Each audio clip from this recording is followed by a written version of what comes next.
The 8,880th meeting of the Security Council is called to order. The provisional agenda for this meeting is Security Council Resolutions 1160-1998, 1199-1998, 1203-1998, 1239-1999, and 1244-1999. The agenda is adopted.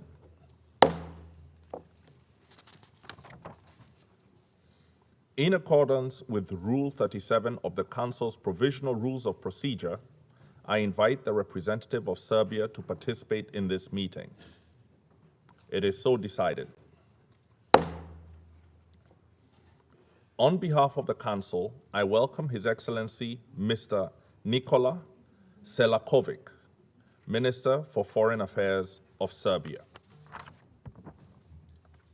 In accordance with Rule 39 of the Council's Provisional Rules of Procedure, I invite Mr. Zahir Tanin, Special Representative. Excuse me. Can you please wait until I invite the parties to the table? I understand. Just give me a second until I complete the process. Let me repeat. In accordance with Rule 39 of the Council's Provisional Rules of Procedure, I invite Mr. Zahir Tanin, Special Representative of the Secretary General and Head of the United Nations Interim Administration Mission in Kosovo, to participate in this meeting. It is so decided. In accordance with Rule 39 of the Council's Provisional Rules of Procedure, I invite Ms. Vjosa Osmani Sadriu to participate in this meeting. It is so decided. The Security Council will now begin its consideration of Item 2 of the agenda. I wish to draw the attention of Council members to Document S 2021-861, the report of the Secretary General on the United Nations Interim Administration Mission in Kosovo.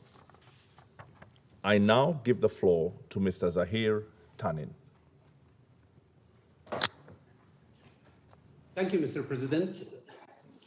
Mr. President, distinguished members of the Security Council, I'm pleased to be with you today and to brief you on essential developments in Kosovo since our last meeting in April.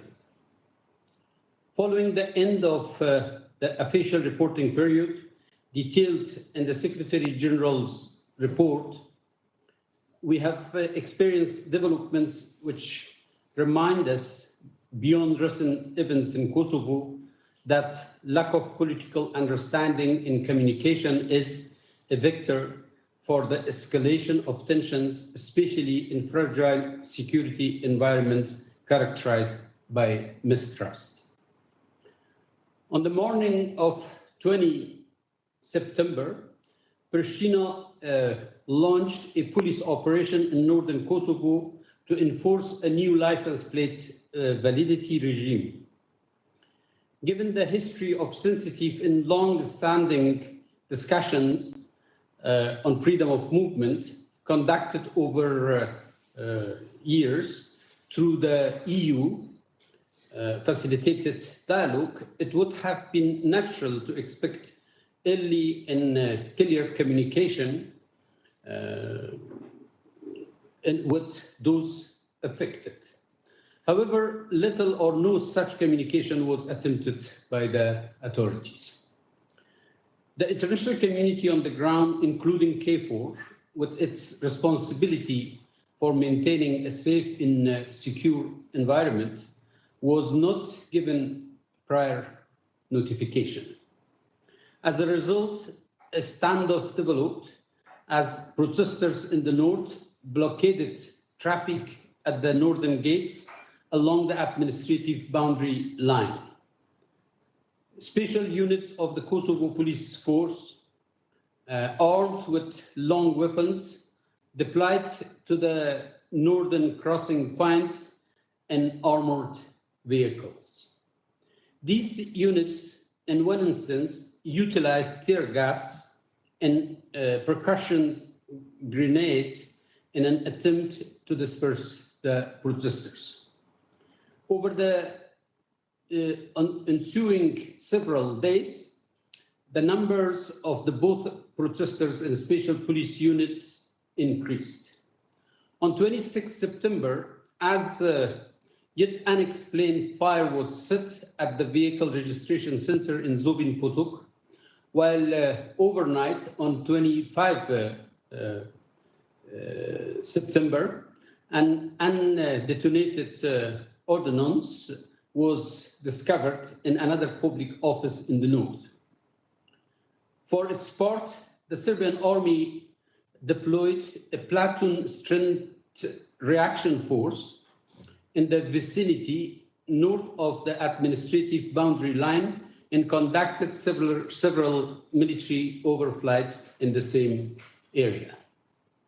Mr. President, international officials such as myself, with long experience on the ground, could hardly be surprised by the reaction to the strong armed effort to implement a change of policy, given the history of mistrust and the sensitivity of community relations in the north. The fact that this effort was not discussed through established channels, in the first place, the EU facilitated dialogue on freedom of movement, resulted in an avoidable yet potentially dangerous escalation of tensions lasting for 10 days.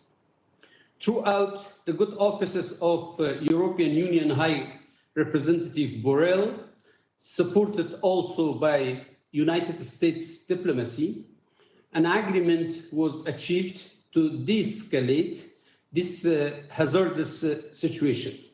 It provided for the withdrawal of Kosovo special police units from the north and an increased KFOR presence to establish a safe and secure environment. An interim solution was agreed on license plate validity with discussions to continue during the following 6 months. What we witnessed in the north could be called a bruising episode, but it could far too easily have been turned into a real hemorrhage. The volatility of the situation can also be understood by the direct personal intervention with the Pristina and Belgrade leaders by NATO Secretary General Stoltenberg and President of the European Commission, von der Leyen, among others. While closely monitoring the situation, my mission also played a tempering role on the ground, making use of our experienced presence in the north in order to encourage calm and reduce the likelihood of an accidental or uncontrolled confrontation between special police in the public. I also raised my voice against unilateral actions, calling for responsible leadership and for taking of an immediate steps to reduce tensions and continue political dialogue. Then, just this past Wednesday, Kosovo police special units were once again deployed into the north as a part of what has been described as an anti-smuggling operation conducted in several locations in Kosovo. It is questionable whether KFOR was properly informed in advance of the deployment of special police units. Over the course of the day, this operation provoked further protests and clashes that resulted in a significant number of injuries among protesters, police, and uninvolved civilians, including, in one case, a life-threatening wound caused by police gunfire, in circumstances still to be clarified. Civilians in North Mitrovica reported injuries in their homes from tear gas and percussion grenades, which were in use by police over several hours. Protesters drew stones, and according to the Kosovo police, some suspects used firearms to engage the police. As EU High Representative Borrell observed afterwards, and I quote, "Unilateral and uncoordinated actions that endanger stability are unacceptable. Issues must be addressed through the EU-facilitated dialogue," end of quote. Accounting for context and exercising responsible forethought are essential to avoid unintended consequences and strategically risky escalation. The latest actions deepened the mistrust felt among the Serb population in the north and led to strong reaction in Belgrade, making a responsible recommitment to dialogue all the more imperative now. Mr. President, I have spoken in details about the events of 20 to 30 September and other issues with both Prime Minister Kurti and President Vučić. I have also been engaged in conversation with the diplomatic actors involved, especially those representing the United States, the Russian Federation, and China, as well as the KFOR commander and EU officials. There are several important lessons, or perhaps better reminders, that emerge when it comes to Belgrade-Pristina relations, regional stability, and indispensability of the dialogue process. Dialogue can and should be the mechanism used to avoid the dangers which are less often visible, but just as real as they have been during these past 20 years.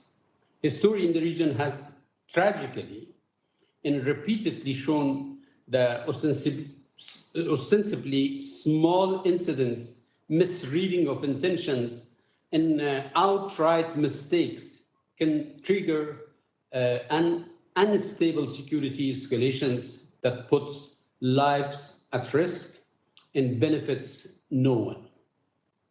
Mr. President, international actors, including ourselves and the members of this council, welcome the recent encounter between President Vučić and Prime Minister Kurti on 6 October during the EU Western Balkans Summit in the presence of French President Macron and German Chancellor Merkel. Still, it would be premature and overly optimistic to say that we can see a resumption of real commitment to the dialogue, which remains the only forum in which responsible and result-oriented discussions can continue. I raised the importance of continuity in the dialogue with both President Vučić and Prime Minister Kurti during my talks with them. This is a daunting challenge as well for the EU institutions who are charged to lead this process in a meaningful way. What I noticed and heard in my meetings with the representatives of the international powers represented in this council is that despite the other differences, they do clearly share an understanding that there is no reasonable alternative to sustained engagement in dialogue. This is a minimum to help avert the retrograde potential exhibited these past weeks. It's important further to support all initiatives that may help to promote responsible relations among all neighbors in the Western Balkans. From my point of view, trust continues to be the element in shortest supply. Trust in good faith negotiations, trust between representatives in their constituencies, and trust in the institutions that are established to deliver both. Observing the many cycles of the dialogue over more than 6 years, my personal conviction remains strong that if the vast majority of people from the various communities, including women and young people, do not feel themselves to be part of or to have a stake in the process of political discussions and negotiations, if there is no mobilization of the society, and if they're not, at the very least, aware of what is even being discussed, then all efforts to change relations and resolve long-term tensions are destined to remain elusive. A facilitated agreement on paper is a vital objective, but having a paper in hand does not equate to having a solution in hand. Those who could exert more influence on negotiating parties to succeed are mostly worn out by tired arguments and nationalist political sloganeering. This is true in Kosovo, it's true in Serbia, and it's true across the entire region. Mr. President, as Kosovo is approaching another local elections in 2 days' time, the focus at the central and municipal levels should now be trained upon delivering the high expectations of people for change. Why was turnout so high in the past general election? In fact, what the people called for is more responsive and responsible government, including tangible follow-through on the reform agenda promised during the campaign period. Even more, voters clearly want public institutions to work in favor of the welfare of people in contrast to the past. They want greater equality of economic and social opportunity, fairness, accountability, and reliable recourse to the rule of law. Accordingly, Prime Minister Kurti, who on at least 2 occasions had shared with me the major priorities of his government, assured me of his focus on this reform agenda, calling it his top priority.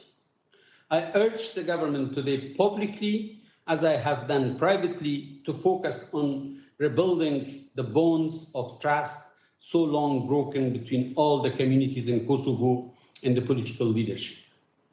Rebuilding trust demands a sincere approach to the Belgrade-Pristina dialogue process, as well as building an encouraging atmosphere among the different communities within Kosovo. Dealing maturely and responsibly with the past is a precondition for stability, which includes avoiding the instrumentalization of divisive ethno-nationalistic themes for political advantage. I have had many conversations with regional leaders during the past year, including with President Vučić and Prime Minister Rama of Albania, and I want to stress that practical regional approaches have begun to evolve, utilizing the commonality of interest and increased prosperity as an engine to effect a more stable region. Like the building process, upon which it was partly modeled, the Open Balkans initiative, promoted by President Vučić, Prime Minister Rama, and Prime Minister Zaev of North Macedonia, is, in my view, a promising step exactly in this direction, despite differences over its details in form. Mr. President, the COVID-19 pandemic continues to present an unprecedented challenge to Kosovo and the region. curtailing its spread and mitigating its socioeconomic consequences is another matter that behoves cooperation across borders, boundaries, and ethnicity. The United Nations, through COVAX donations, has helped Kosovo vaccination program. And UNMIC and UN Kosovo team have been working closely with authorities to encourage and promote acceptance of vaccinations and preventive measures. I'm proud that UNMIC and the UN Kosovo team contributed to increasing the COVID-19 testing and vaccination capacity in Kosovo, provided humanitarian assistance and equipment to the most vulnerable, and have focused as well on objectively monitoring human rights protection in relation to the pandemic. With strong support from headquarters, we successfully completed the vaccination campaign for the United Nations staff and dependents, international and local, not only UNMIC, but also all the other UN entities on the ground. Mr. President, in accordance with our mandate, the mission continues widely to engage on the ground across multiple sectors and areas of work, anchored by an agenda dedicated to promote and supporting trust building among Kosovo diverse communities. I've spoken already of trust as a major preoccupation of my time and vision for our mission, a strategy which have forged and refined through experience. Such work is indispensable and must continue for the reasons I stressed earlier. We have used the important instrument of our programmatic funds to set the tone and to seek the realization of nearly all the objectives laid forth in the UN Trust Building Forum I hosted in 2018. Through combined efforts of UNMIC, the UNKT, and our many international partners working hand in hand with members of different communities who believe in a peaceful future together. From our work promoting the women and youth, peace and security agendas, to supporting multilingual education, to funding and sponsoring debate on television and new media platforms, to providing legal assistance and education for access to justice. We have helped to model the people-centered approach in society-level engagement articulated by the Secretary General's Reform Program in the Common Agenda. This is the catalyst role to which our mission remains dedicated, engaging with empowering voices for change, while applying our creativity, understanding, and analysis of the real circumstances to promote long-term and sustainable benefits for all. In my view, such work is the bedrock of a sustainable agreement, without which the vicious cycles of public mistrust and the use of divisive rhetoric for short-term political gain will simply repeat themselves. The events of the past week, with their propensity to unravel the steady but fragile progress made in rebuilding trust among communities, are of deep concern to me and should be a warning to all members of this Council. Mr. President, I thank the members of the Council most sincerely for their attention and for their continuing support throughout all these years to myself and of UNMIC. Thank you very much. I thank Mr. Tanin for his briefing. I now give the floor to His Excellency, Mr. Nikola Selakovic, Minister for Foreign Affairs of Serbia.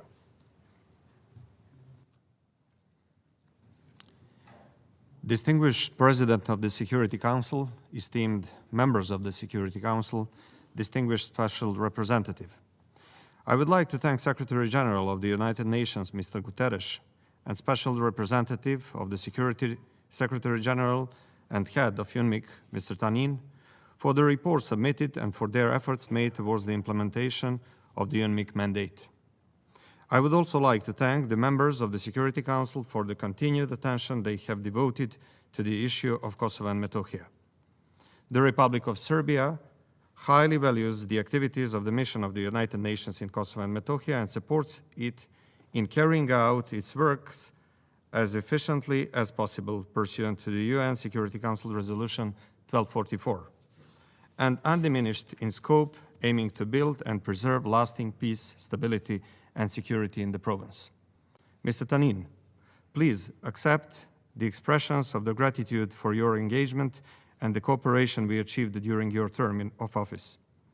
Mr. President, deep regret and concerns are raised by the fact that the security situation in Kosovo and Metohija in the past period has been marked by an increasing number of various ethnically motivated attacks and incidents targeting Serbs, which was also stated in the report. That the provisional institutions of self-government in Pristina continue to take unilateral steps and refuse to implement the agreements reached in the Brussels dialogue, and that institutional discrimination against Serbs, attacks on the sites of Serbian Orthodox Church, and the undermining of the economic sustainability of Serb communities in the province have continued. We are witnessing that dangerous provocations by Pristina are taking place every day at an accelerated pace, thus seriously threatening the safety of Serbs in Kosovo and Metohija and directly violating the agreements and arrangements reached within the Brussels dialogue. The latest violent incursion of the so-called ROSU units into the northern part of Kosovska Mitrovica on 13 October is the 9th incursion of its kind. Tear gas, shock bombs, the unbridled violence are becoming a matter of everyday life for Serbs in the north of Kosovo and Metohija, and thus must be stopped immediately. In the last attack with firearms and chemicals used by Pristina special forces, 71-year-old Verica Đelić died as a result of chemicals used in the intervention. 10 unarmed civilians were wounded. One of those, 36 years old, Srećko Sofronijević, shot in the back with an automatic rifle, critically injured. A 3-month-old baby who miraculously remained unharmed was also the target of the shooting. The false excuse for the latest unilateral action, as EU High Representative for Foreign Affairs and Security Policy, Josep Borrell, called it, was the fight against organized crime and smuggling.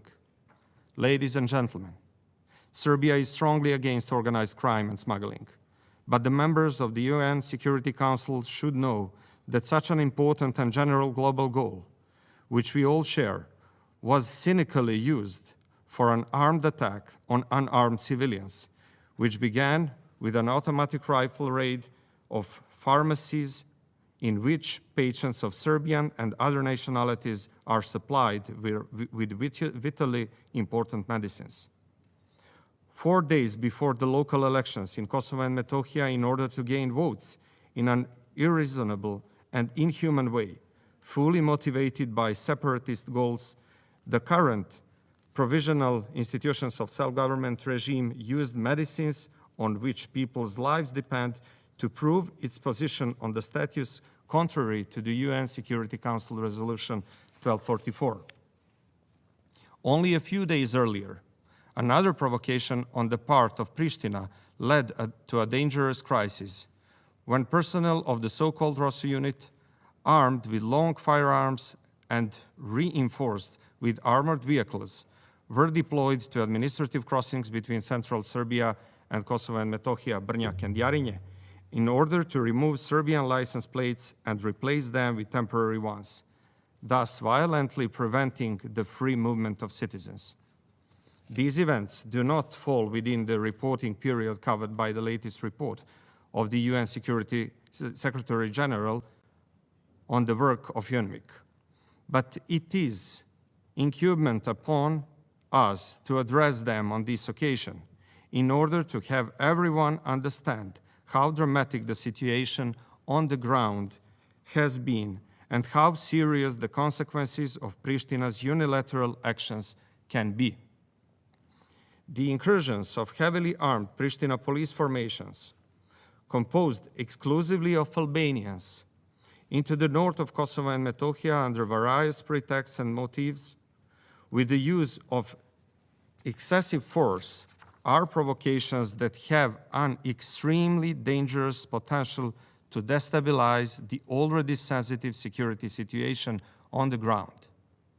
The goal of the latest incursions of Pristina Special Force personnel into the north of province was to provoke Serbs and additionally intimidate them with a demonstration of force, as well as to provoke Belgrade to react hastily in some way. It is obvious that with such moves, Pristina aims to erase the 10 years of dialogue, which is the only way to resolve open issues. These provocations once again demonstrate that the provisional institutions of self-government in Pristina do not only intend to implement everything agreed in Brussels dialogue, but that their goal is to completely deny dialogue as a means of resolving problems. An effective response to Pristina's lack of credibility and their dangerous play with fire, which could have unforeseeable consequences, cannot be provided by calling on both sides to constructiveness and restraint, which has long been a manner in public communication of some important factors in the international community. There is only one source of destabilization. It has its name, and that is the provisional institutions of self-government in Pristina. And after the events of 13 October, it is clear that it needs to be stopped by urgent and decisive action on the international community. It is now quite obvious that these are no longer sporadic and isolated provocations by Pristina, but that this is an organized campaign of ethnically motivated violence and discrimination against Serbs. We also express our concern over the latest impositions of tariffs by Pristina on certain products originating from central Serbia, which was made public on 8 October. We remind you that the unilateral decisions of Pristina to impose duties on products from central Serbia in November 2018 resulted in a de facto complete trade blockade and a long-term stalemate in the dialogue between Belgrade and Pristina. In contrast to Pristina, which persistently seeks to raise barriers towards central Serbia through unilateral acts, Belgrade is persistently and consistently working to liberalize the flow of people, goods, services, and capital, which is in the basic goal of our Open Balkan initiative.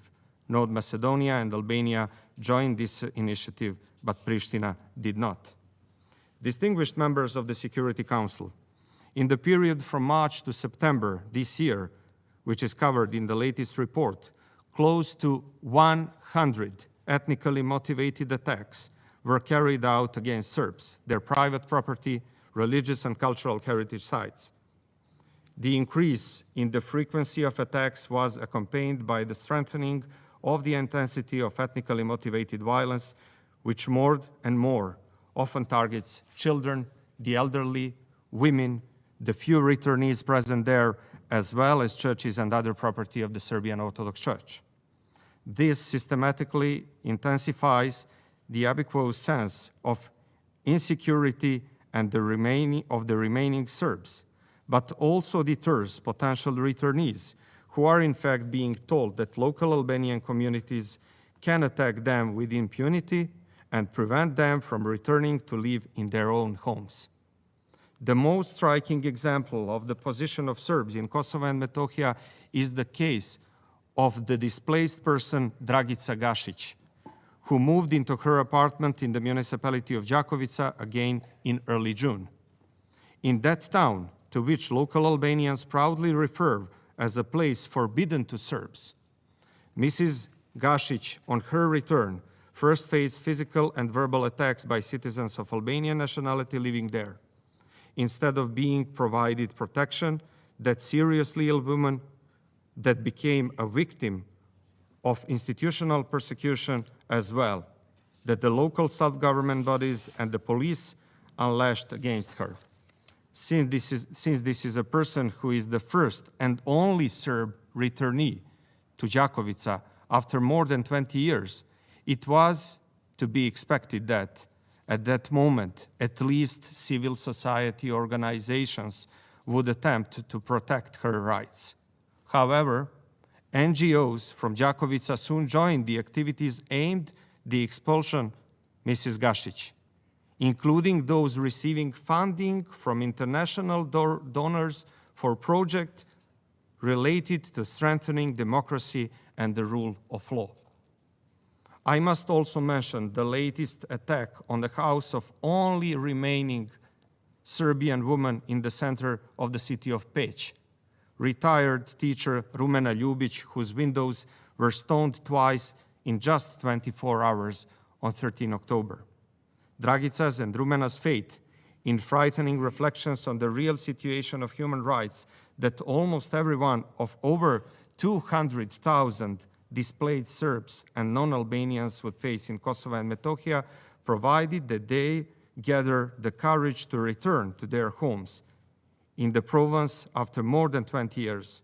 I would like to remind you once again that since 1999, only around 1.9% of internally displaced Serbs and other non-Albanians have achieved a sustainable return to Kosovo and Metohija as required by United Nations Security Council Resolution 1244. Therefore, I believe that the aforementioned will encourage the members of the SC and the international presence on the ground to devote priority and attention in the future to the issue of return of displaced persons, which is an important part of the UNMIC mandate under UN Security Council Resolution 1244. I therefore thank the Security Council in particular for keeping this extremely important issue in focus and for calling again in the conclusions of this report for the creation of conditions for the sustainable return of internally displaced persons and the sustainable reintegration of returnees. Distinguished members of the Security Council, Serbian medieval monuments in Kosovo and Metohija, including monuments that due to their exceptional values, but also constantly being subject to threats, are inscribed on the UNESCO list of World Heritage in danger, are still among the most endangered cultural heritage in Europe. I wish to recall that there are over 1,300 Serbian churches and monasteries in Kosovo and Metohija. Attacks on Serbian cultural and religious heritage are at the same time attacks on the identity of Serbs in the province and directly affect their sense of safety. A striking example of disrespect for Serbian cultural and religious monuments in province is the case of Visoki Dečani Monastery. The monastery, which has been target of attacks and shelling several times since 2000, is still secured by KFOR forces due to being under a threat. It is faced with a series of hostile actions, and the perpetrators are not deterred by the fact that this is a World Heritage Site. Despite frequent declaratory statements, even the decision of the so-called Constitutional Court of Pristina 5 years ago confirming ownership of Visoki Dečani Monastery over 24 hectares is not respected. Therefore, we welcome the assessment made by the UN Secretary General in his report. Dear Mr. President, the Republic of Serbia remains committed to finding a compromise political solution as prescribed under Resolution 1244, which will ensure lasting peace and stability. We firmly believe that dialogue and the implementation of the agreements reached are the only right way to resolve all open issues. As a state committed to the respect of international law and a member of United Nations, Serbia opposes any attempt at establishing an artificial balance between the parties in the dialogue, as well as the relativization of responsibility for unilateral acts.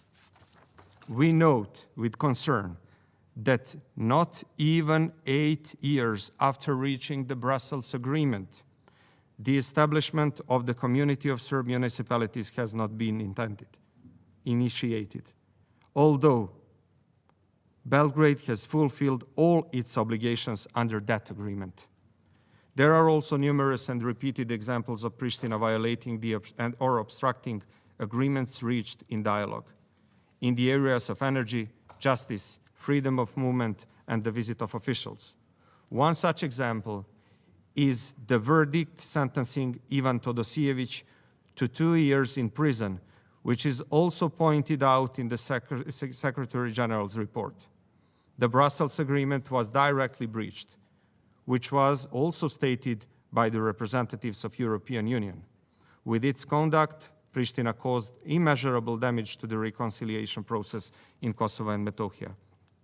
Despite the interpretation from the European Commission that this is a violation of Brussels Agreement because Todosijevic had to be sentenced by a panel consisting of the majority of judges of Serbian ethnicity, Pristina still does not take any action in this regard.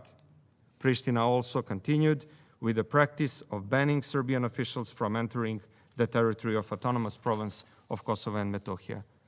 We believe that it is important that the international community, and especially the European Union, as a guarantor of the agreement, firmly insists that the provisional institutions of self-government in Pristina start implementing all the agreements reached. Distinguished members of the Security Council, as before, the Republic of Serbia remains fully committed to resolving the issue of missing persons, as also demonstrated through full cooperation with relevant international mechanisms, as well as participation in the work of Working Group on Missing Persons. We expect that the representatives of the provisional institutions of self-government in Pristina will fulfill their obligations. Bearing in mind everything I delivered here today in my address, we hold the position that the international presence in Kosovo and Metohija pursuant to UN Security Council Resolution 1244 is still necessary. In addition to UNMIC, the presence of KFOR as a main guarantor of security and EULEX due to its engagement in the field of rule of law is also important. Mr. President, I would like to emphasize once again that Serbia fully supports respect for international law, comprehensive implementation of UN Security Council Resolution 1244 and activities of UNMIC in an undiminished scope and with adequate financial resources so that the missions fulfills the mandate entrusted to it under the resolution. Thank you for your attention.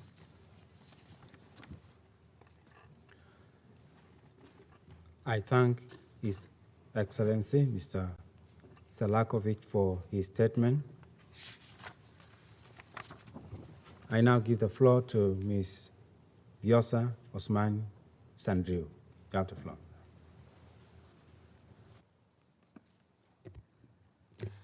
Thank you, Mr. President, ladies and gentlemen, members of the Security Council. It is an honor to be here with you today as the President of the Republic of Kosovo. Just 22 years ago, I was listening to the United Nations meetings on the fate of our people and our nation, while I was seeking refuge in the mountains to avoid the shelling and grenades of the Serbian army against all of our people. Today, 22 years later, as the newly elected President of the Republic of Kosovo, I have the privilege of representing my people, all the people of Kosovo.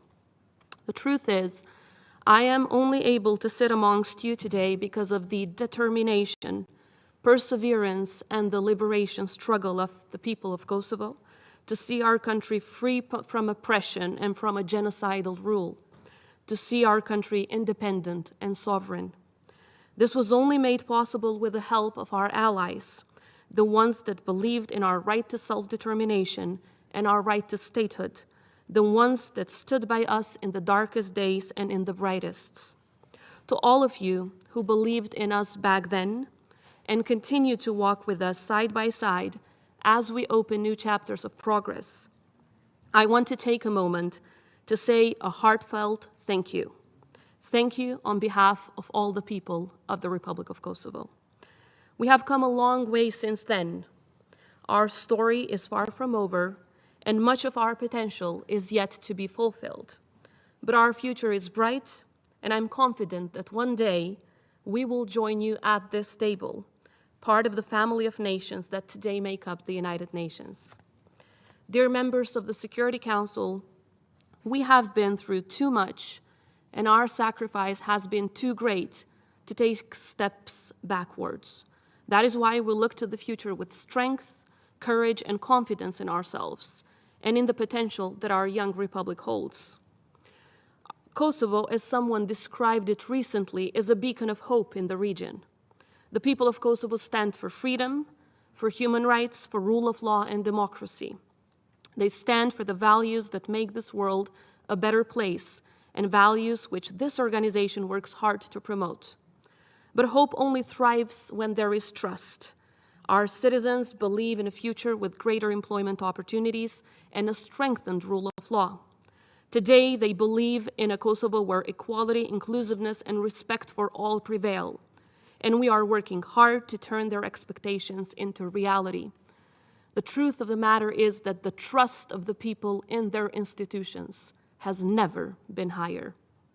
From a war-torn country to a country hit by the pandemic, I can proudly say that Kosovo has emerged as one of the most vibrant democracies in the region. This year, we are even facing a prospect of a double-digit growth in GDP. What a potential foreign investor would find in Kosovo today is a country with truly talented, highly skilled, tech-savvy and multilingual youth where 70% of the population is under the age of 35. A country with a system of low and extremely competitive taxes, as well as a completely new legal infrastructure which is compatible with EU legislation. A country with a 90% penetration rate that has enabled us to become a tech hub in our region.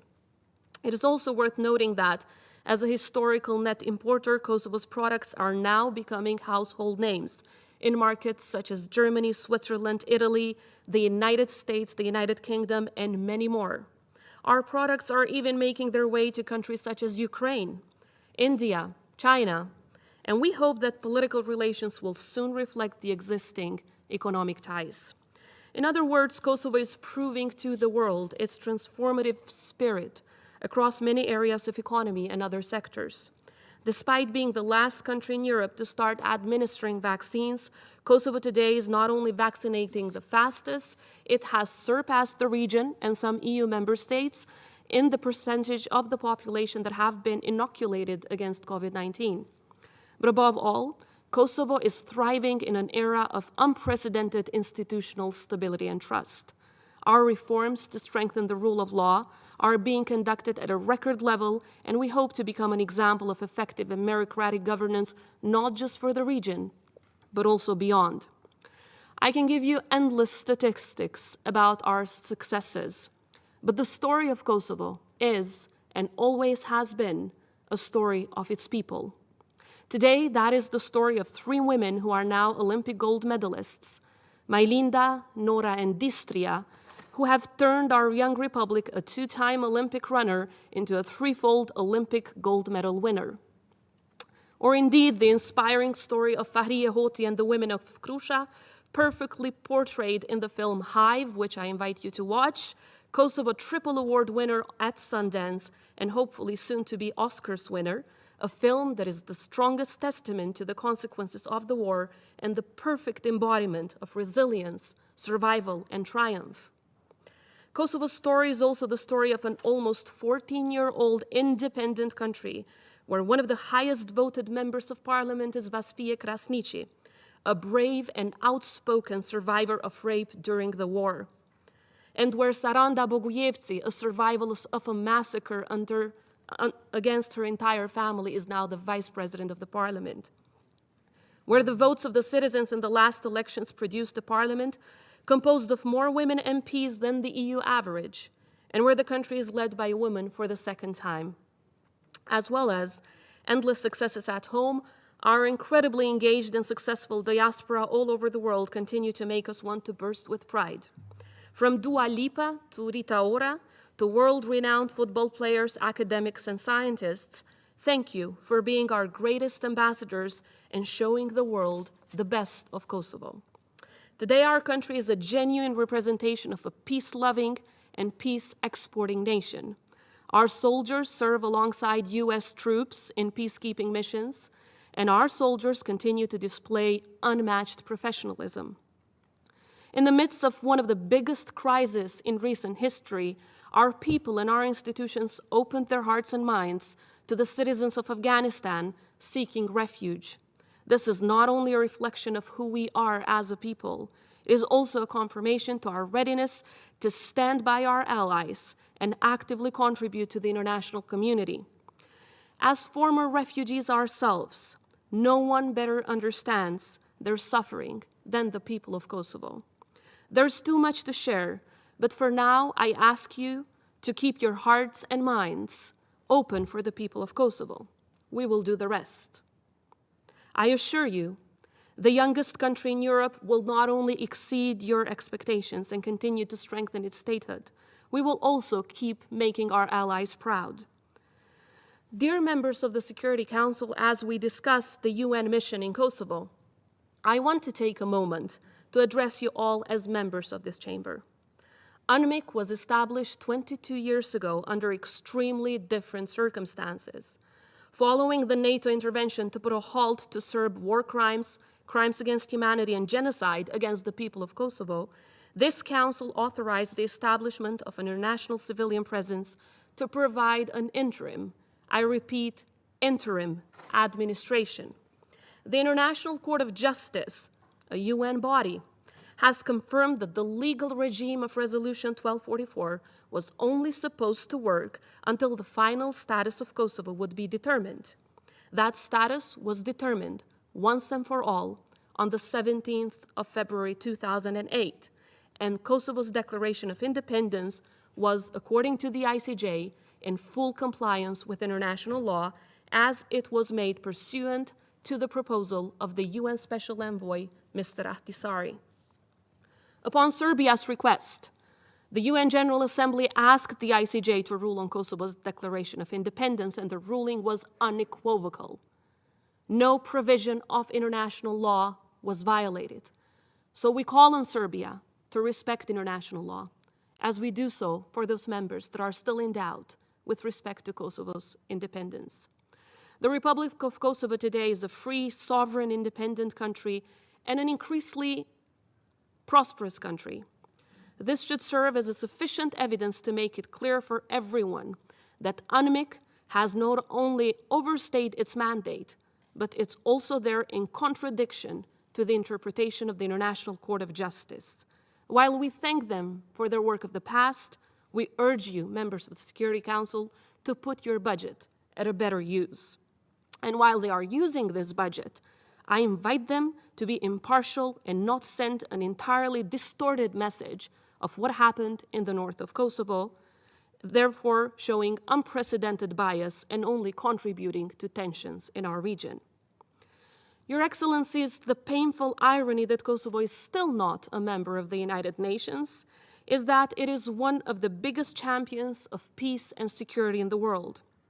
Every single citizen of our young republic understands the devastation of war, and it is something we desperately want to avoid anywhere in the world. The people of Kosovo are true internationalists at heart. They want to see the world nurture existing relations and create new ones with people of the countries in every corner of the world. We are passionate pro-Europeans. We are passionately pro-NATO. We believe in a united Europe as a political and a values-based project. We believe in the peace and stability that NATO provides. And equally so, we profoundly believe in a world led by the values embodying the United Nations. As long as Kosovo is left out of UN bodies and other international organizations, the collective effort of this family of nations will always be one step away from fully delivering on its mission. The common projects of preventing future pandemics, fighting climate change, meeting the Sustainable Development Goals, or combating international crimes will be at least one step away from being fully complete. It is therefore that I say today that it is long overdue for Kosovo to have the support of all, to become a member of organizations such as the WHO, UNESCO, Interpol, and other international organizations, and to be given the deserved seat at the next conference of the parties, to be able to discuss alongside all of you the common fate of our humanity. Ultimately, we see the United Nations, its agencies, and other international organizations, memberships as a coronation of our historical effort to promote well-being, peace, and security at home and abroad. This is why these memberships are so important to us and why they form a key pillar of our foreign policy efforts. Kosovo also understands too well that regional cooperation is at the heart of the ambition to join the EU, but these initiatives must be EU rule-based, and that is why we are proudly part of the Berlin process, the only initiative that aims to have our region join the European Union. Let me make one thing clear in case anyone is in doubt. Kosovo has always been the peaceful neighbor, a neighbor that does not use its institutions to interfere in another's internal affairs, a neighbor that does not use its institutions to also create destabilization in another, a neighbor that cherishes and takes pride in the successes of another. It is exactly in this spirit that we see regional cooperation today. Our region is small, but friends of Kosovo within it are in great numbers. Friends who recognize our struggle and our reality, friends who walked side by side with us towards building our joint achievements and sharing common challenges. Unfortunately, we cannot say that this is the case with Serbia, but what I can say today is that we as Kosovo are committed to making this the case with Serbia as well. The dialogue between the Republic of Kosovo and Serbia is designed to lead us towards meeting this goal. Yes, Kosovo has, is, and will continue to not only sit at the table, but also actively engage in the dialogue, where the final goal is mutual recognition. What it is not, though, it is not that this dialogue is going to save the personal career of any politician in Serbia involved in the process. It is not about coming up with dangerous adventures that belong to the 19th century. It is not and will never be, as our counterparts may like, about the status of Kosovo, which was resolved once and for all back in 2008, with the support of most of you. The dialogue is between two equal parties, and the parties should be treated as such. But most importantly, this dialogue is about the end beneficiaries. It is about the citizens, the people of both countries, improving their lives and building a more prosperous and secure future for them. Despite having been victims of war crimes, crimes against humanity, and genocide, Kosovo today continues to be a strong advocate for peace and for engaging in the dialogue with Serbia in good faith. This has been particularly clear in the recent months as Kosovo continues to bring ideas to the table, while Serbia rejects everything without engaging with the content. Serbia must be encouraged to come to the table with an open mind and with ideas that will move the region forward. And most importantly, it needs to understand that the reality of an independent Kosovo will never change. But our patience will not wear thin. We will continue to be a positive force and a constructive party to the dialogue, and to present the interests of our country in the best way by also seeking justice for the forcibly disappeared during the war and look for ways to instill sustainable peace. If we want to be successful in this endeavor, we need our counterpart to start implementing. Kosovo has implemented the vast majority of the agreements, over 90% according to Brussels. And when you speak about the creation of a mono-ethnic association, as specified in the agreement signed in Brussels, it was submitted for a seal of approval from our constitutional court. However, it is this very court that has ruled that the agreement is in clear violation of our constitution, because any court that interprets our constitution, a constitution that is founded on the idea of promoting and embracing multi-ethnicity, cannot stand behind an agreement that would end up doing the exact opposite. By significant contrast, according to the European Union itself, the guarantor and the mediator of this dialogue, Serbia has not implemented two-thirds of the agreement signed. So please, Mr. Selakovic, do not lecture us about non-implementation, and this wouldn't be the first time Serbia ignores their legal obligations, but how do we expect this to be a credible process if they sign but never implement? Despite the agreement reached in 2013, which Mr. Selakovic referred to a couple of times, the government in Belgrade has not yet dissolved the illegal criminal structures that exist in North Kosovo.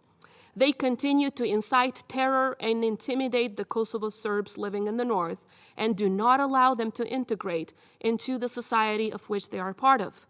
They also engage in challenging our institutions and instilling rule of law in that part of our country. But esteemed members of the Council, let me be clear on this. The fight against organized crime, whether in North or South, is non-negotiable and must be uncompromising. To negotiate and compromise with crime is to become part of it. This Wednesday's rule of law efforts by Kosovo institutions, multi-ethnic police institutions, can under no circumstances be labeled as an action in the north, because it was an action in all parts of Kosovo against persons of different ethnicities who had one thing in common. They were directly engaged in smuggling and organized crime. Let me inform you of the reality of this effort in rule of law. The prosecutor and the judge who carried out the investigation against this organized crime were both Serbs, and so are most of the police officers in the north. While 8 Kosovo citizens were arrested, out of them 6 were Kosovo Albanians, 1 was a Bosnian, and only 1 was a Serb.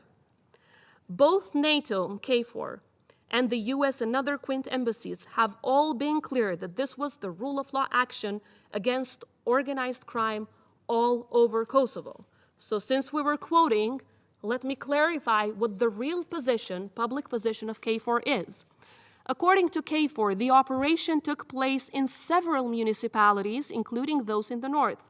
In terms of approvals, the Kosovo police has full authority and responsibility for exercising the rule of law actions. And when executing this, they don't need additional permission. Let me also quote the United States.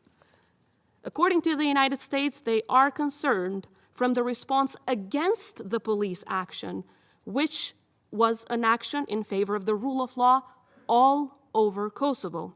The violence directed towards the police, media, and citizens is unacceptable and needs to be addressed. According to the United Kingdom, acting against organized crime is in the interest of all citizens of Kosovo, and we support Kosovo government in upholding rule of law throughout the country. Efforts to obstruct this action with violence, as well as the inflammatory rhetoric, only serves to aid those seeking to create divisions between communities in Kosovo.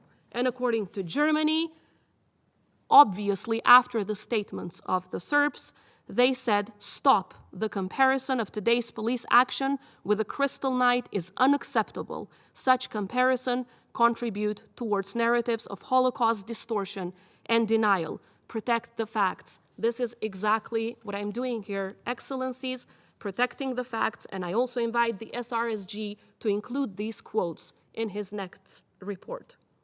Esteemed members of the Council, there is a crucial difference between what used to be in the past and what is happening now in our rule of law efforts. Look, this type of crime has always been multi-ethnic.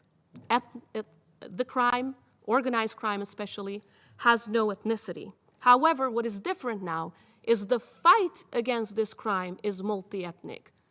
Kosovo Albanian and Kosovo Serb police officers, side by side one another, are fighting organized crime. Serb judges, Albanian judges, Serb prosecutors and Albanian prosecutors are fighting organized crime alongside one another. So this is the difference. The fight against organized crime is multi-ethnic, thus it shall be successful. However, there is more to it. We witness threats from the illegal structures of Serbia in the north and their violence regularly in the everyday lives of Kosovo Serbs. Perhaps the most concerning is what we have witnessed and evidenced during the past few elections, also detailed in the reports of the European Union as well as the reports of the US State Department. When it comes to the agreement on license plates, unfortunately, throughout the last decade, Serbia never upheld their end of the bargain. They instead forced citizens of the Republic of Kosovo to remove their license plates in a derogatory and dehumanizing way every single time they'd cross the border. When this agreement expired, Kosovo introduced the principle of reciprocity as provided in the agreement itself. In return, Serbia used its illegal structures to incite violence and commit acts of terrorism as they burned down public property and attacked them with explosives.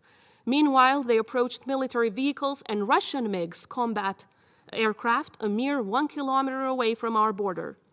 And in an unprecedented, unnecessary, and a hostile act, the Russian ambassador to Belgrade, alongside his military attaché, nonetheless, showed up to give Serbian troops words of encouragement.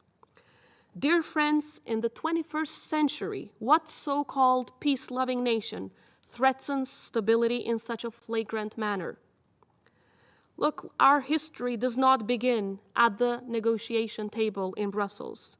We are all old enough to remember the pure destruction and devastation that took place during the 90s in the Western Balkans. It is no coincidence that Serbia's efforts towards instability are happening simultaneously throughout Kosovo, Bosnia and Herzegovina, and Montenegro. This plan has an author, and its name is the Serbian government.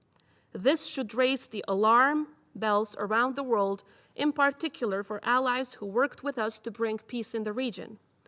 Vučić talks in plain and clear language when he expresses his ambition and dangerous ideals. He makes no attempt to hide his admiration for his former boss, the butcher of the Balkans, Slobodan Milošević. According to him, and I quote, "Milošević was a great Serbian leader whose intentions were certainly for the best, but the results were poor." Let me talk about the results of that regime. Around 140,000 innocent people lost their lives during the Milošević genocidal wars in former Yugoslavia.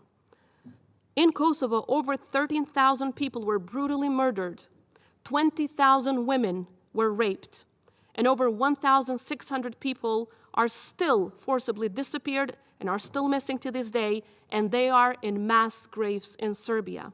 We have the highest number of children lost per capita if we compare it to any other war in former Yugoslavia. More than 1 million Albanians ethnically cleansed from their homes in Kosovo. What happened in Kosovo, in our region, happened in front of your eyes, happened in front of the eyes of the world. No single attempt by Serbia to deny these crimes or revise history will ever be successful as long as we have a voice. But dear colleagues, the words "never forget" shouldn't simply be a slogan. We should never forget the true face and the real aims of the Serbian regime. Unfortunately, Milošević's ministers are ruling the country today. Their strategy might have changed, but their goals remain the same, aided by pure propaganda similar to the ones that you've heard today. When Vučić talks about, I quote, "the ability to shoot targets from a distance of 9 kilometers deep within enemy territory," he doesn't just mean Kosovo. Within that perimeter, you have 8 countries of the region, 6 out of which are NATO members. When he talks about creating a Serbian world, he means the Greater Serbia, words that you have all heard during the 90s. It is not enough to say you believe in European ideals and also be the mass producer of ethnic division and hatred across the Balkans. It is not enough to say you believe in human rights while you systematically abuse the rights of minorities through passivation in Preševa Valley and other areas of majority Albanian population. Passivation is ethnic cleansing through administrative means. It is not enough to say you believe in the rule of law but show no signs of fighting crime and corruption. It is not enough to preach freedom of expression and strongly exercise media control. Dear colleagues, we have a cancer at the heart of Europe, fueled by fascist desires to create the Serbian world and aided by their ally Russia. Unless we all wake up to this fact urgently, I fear we will witness the resurgence of Serbia's aggression. Kosovo's independence is permanent and irreversible, and the sooner everyone comes to terms with this reality, the better it will be for peace and stability, not only in our region, not only in Europe, but for the world as well. Republic of Kosovo's right to exist cannot be denied, it cannot be stopped, and most importantly, it cannot be ignored. The majority of the world has recognized our young republic. The time has come for the rest of you to do so. In the words of Judge Trinidade from Brazil, a judge at the International Court of Justice when they decided on our Declaration of Independence, and who commented on Serbia's crimes in Kosovo, I quote, "States exist for human beings and not vice versa. Serbia cannot invoke territorial integrity to commit grave breaches of international humanitarian law and then try to use this as a shield or shelter to escape from the reach of law and to enjoy impunity after shocking the conscience of humankind." And then he continues, "An international organization like the United Nations, created on behalf of the peoples of the world, is fully entitled to help the people of Kosovo in becoming masters of their own destiny, since in this way the United Nations would be acting in pursuance of its own charter," unquote. Ladies and gentlemen, it's been more than a decade since Judge Trinidade, as part of the ICJ, ruled on Kosovo's Declaration of Independence and its compliance with international law. And since then, the people of Kosovo truly are masters of their own destiny. So, dear friends, I urge you to come and talk to us, to hear our side of the story, to see the truth and nothing but the truth, to visit the independent Republic of Kosovo, and to see for yourself the progress that we have made, and to witness firsthand the warmth of the people of Kosovo. The Republic of Kosovo is here to commit to joining all of you in facing and addressing the new challenges that lay ahead, and to jointly celebrate new successes as they come our way as part of the United Nations family. I thank you all for your attention.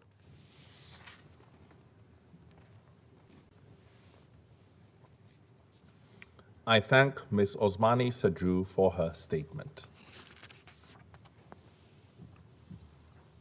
I now give the floor to the members of the Security Council who wish to make statements. I give the floor to the representative of Niger. Merci, Monsieur. Thank you, Mr. President. I thank His Excellency Nicolas Selakovic for his statement, and I'd like to thank Mr. Zahir Tanin and Ms. Osmani Sadru for their briefings. My delegation welcomes the positive political dynamic prompted by the legislative elections of the 14th of February 2021, as well as the general policy statement of the new Kosovar government, which prioritizes management of the COVID-19 pandemic and tackling socioeconomic challenges. The normalization of relations between Belgrade and Pristina requires the constructive engagement of the parties in the dialogue process. Therefore, to achieve conclusive results, the parties must show political will and resolve to make mutual concessions. My delegation expresses its deep-rooted concern at the resurgence of tensions and incidents affecting religious and cultural sites. Hostility towards the voluntary return of displaced persons also represents an aspect that should be granted particular attention. To that end, we encourage the implementation of specific measures to protect religious sites, and we call for respect for the protection of the rights of displaced persons and repatriated persons, as well as their social reintegration in the safest and most dignified conditions. Consideration of the women, peace and security dimension is a key factor in the success of a peace process. That is why we call on the Kosovo authorities to guarantee the full and effective participation of women in political processes and in all aspects of socio-political life. To conclude, my delegation encourages the adoption of measures aimed at strengthening the rule of law, human rights, and social inclusion in the implementation of the government's reform program. We call on Belgrade and Pristina to step up their efforts to prevent any stalling of the dialogue. And we pay tribute to the commitment of regional and international actors to support both parties towards a lasting and peaceful settlement. Thank you. I thank the representative of Niger for his statement. I give the floor to the representative of France. Merci beaucoup, monsieur. Thank you very much, Mr. President. I wish to thank the Special Representative of the Secretary General for his briefing. I also welcome the participation of the President of Kosovo and the Minister for Foreign Affairs of Serbia. The resolution of the dispute between Belgrade and Pristina is a European security issue. Recent tensions in north of Kosovo are a reminder of this. In this regard, we welcome the interim arrangement arrived at in Brussels on 30 September under the aegis of the Special Representative of the European Union, Miroslav Lajcak. And we urge both parties to arrive at a lasting solution on this issue. This crisis is a further illustration of the fact that there is no alternative way, neither for Serbia nor Kosovo, no other path than a comprehensive, definitive, legally binding agreement to lastingly resolve the dispute between the two countries. Hence, we urge Belgrade and Pristina to pursue constructive dialogue in a spirit of compromise facilitated by the European Union. There is an important need to avoid any unilateral act that is liable to undermine this dialogue. The agreements arrived at through dialogue since 2011 have provided tangible benefits for the population, and they remain fully relevant and binding. We urge both parties to respect and implement all of their obligations through the dialogue without further delay. Our President, Mr. Macron, is fully committed to this with this facilitation efforts of the Special Representative of the European Union. We also wish to voice support for the reform efforts undertaken by the government in Kosovo, specifically vis-à-vis the fight against corruption, for rule of law, and for economic and social development. We applaud the adoption of a strategy for rule of law 2021 to 2026.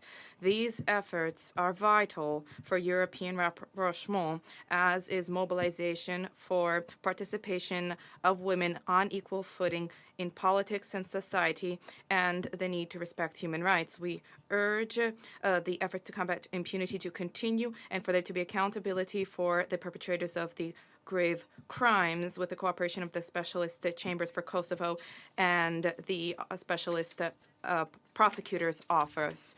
We thank Mr. Tanin for his initiatives at the helm of UNMIC over the past 6 years in coordination with other regional and international stakeholders, specifically the EU Rule of Law Mission, ULEX Kosovo, and UNMIC continues to advance security, stability, rule of law, and respect for human rights in Kosovo and the region. We are firmly of the view that Serbia and Kosovo have a shared European future. The European Union is the leading commercial trade partner, the leading investor, and the leading donor to both countries.